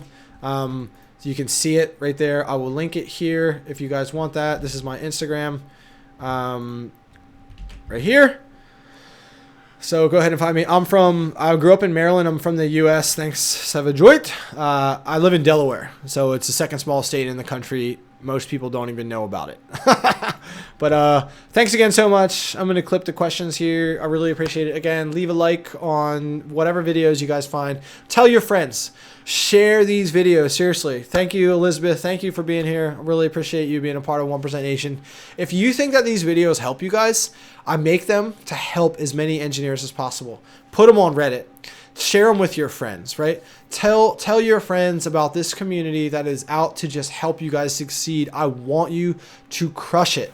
And Christian, if you move to Delaware, that's fine. Wilmington is a great, no problem, Gabriel. Wilmington is a great area. I live in the Wilmington area, really. Like videos, comment on as many videos as you can, and share the links with your friends. Put them on Reddit. Seriously, the Reddit community is hard for me to tap into because I'm not allowed to promote my own videos on there, so I kind of stay away. But there's so many engineers who need help. I go to the student engineering subreddits, and people are just crying left and right because they're not going on to YouTube to help people, to find people to solve their problems. So that's what I think I would, if you guys are liking the stuff and I'm helping you out, that's the way you can support back. So thank you so much, 1% Nation. Go out there and crush it in 2018. If you have any needs or pain points or struggles or questions, leave them on any YouTube video and I can make a video just for you, just like I did for you, Chelsea, with the imposter syndrome. I'm glad that you appreciated that. I think it's also cool that I put your question in the video so people know that it was just for you. Thank you so much, Dead Man. I really appreciate that. Yeah, Christian, if you can move to Delaware, that would be cool. So thanks, guys. I'm going to clip this stream right now. I know I've been talking about clipping it for 10 minutes, but thank you so much, 1% Nation, and no problem about the book recommendations, Daryl Kidd. I'm really happy that you're here. I'm really happy to help all of you guys out. So I want to see questions. No problem, Jim. I want to see you guys asking questions in the Facebook group. That's the point of it. I want to see you guys connecting with each other in the Facebook group. Thank you, Dan. I appreciate that. I got about 70,000 answer views on Quora. Kind of casually answer questions on Quora. I kind of use it. Sometimes I'll ask questions on Quora and then make videos from what experts say. It's pretty cool, right? Sometimes, if it's about something I don't know about. So thank you guys again so much for spending time. 3-hour stream. This is incredible. I'm getting more questions, so I almost don't want to clip it. Yeah, absolutely it will. So it takes like, it's okay, Savajoy. It takes like 10 or 15 minutes for YouTube to fully render this, but it will be available right away. I make them available. It's evergreen. This is episode 91, and it's entitled Motivation and Stress, even though we barely talked about those. I just answer people's questions. But thank you so much, guys. Thank you so much for being here. I can't believe that there's still 19 people here. So I'll check you guys later. Thanks again for watching the 1% Engineer Show, guys, and stay hungry on your quest to become a 1% engineer. Cheers. Later, guys. Peace. Thank you so much. Thank you, 1% Nation. Later.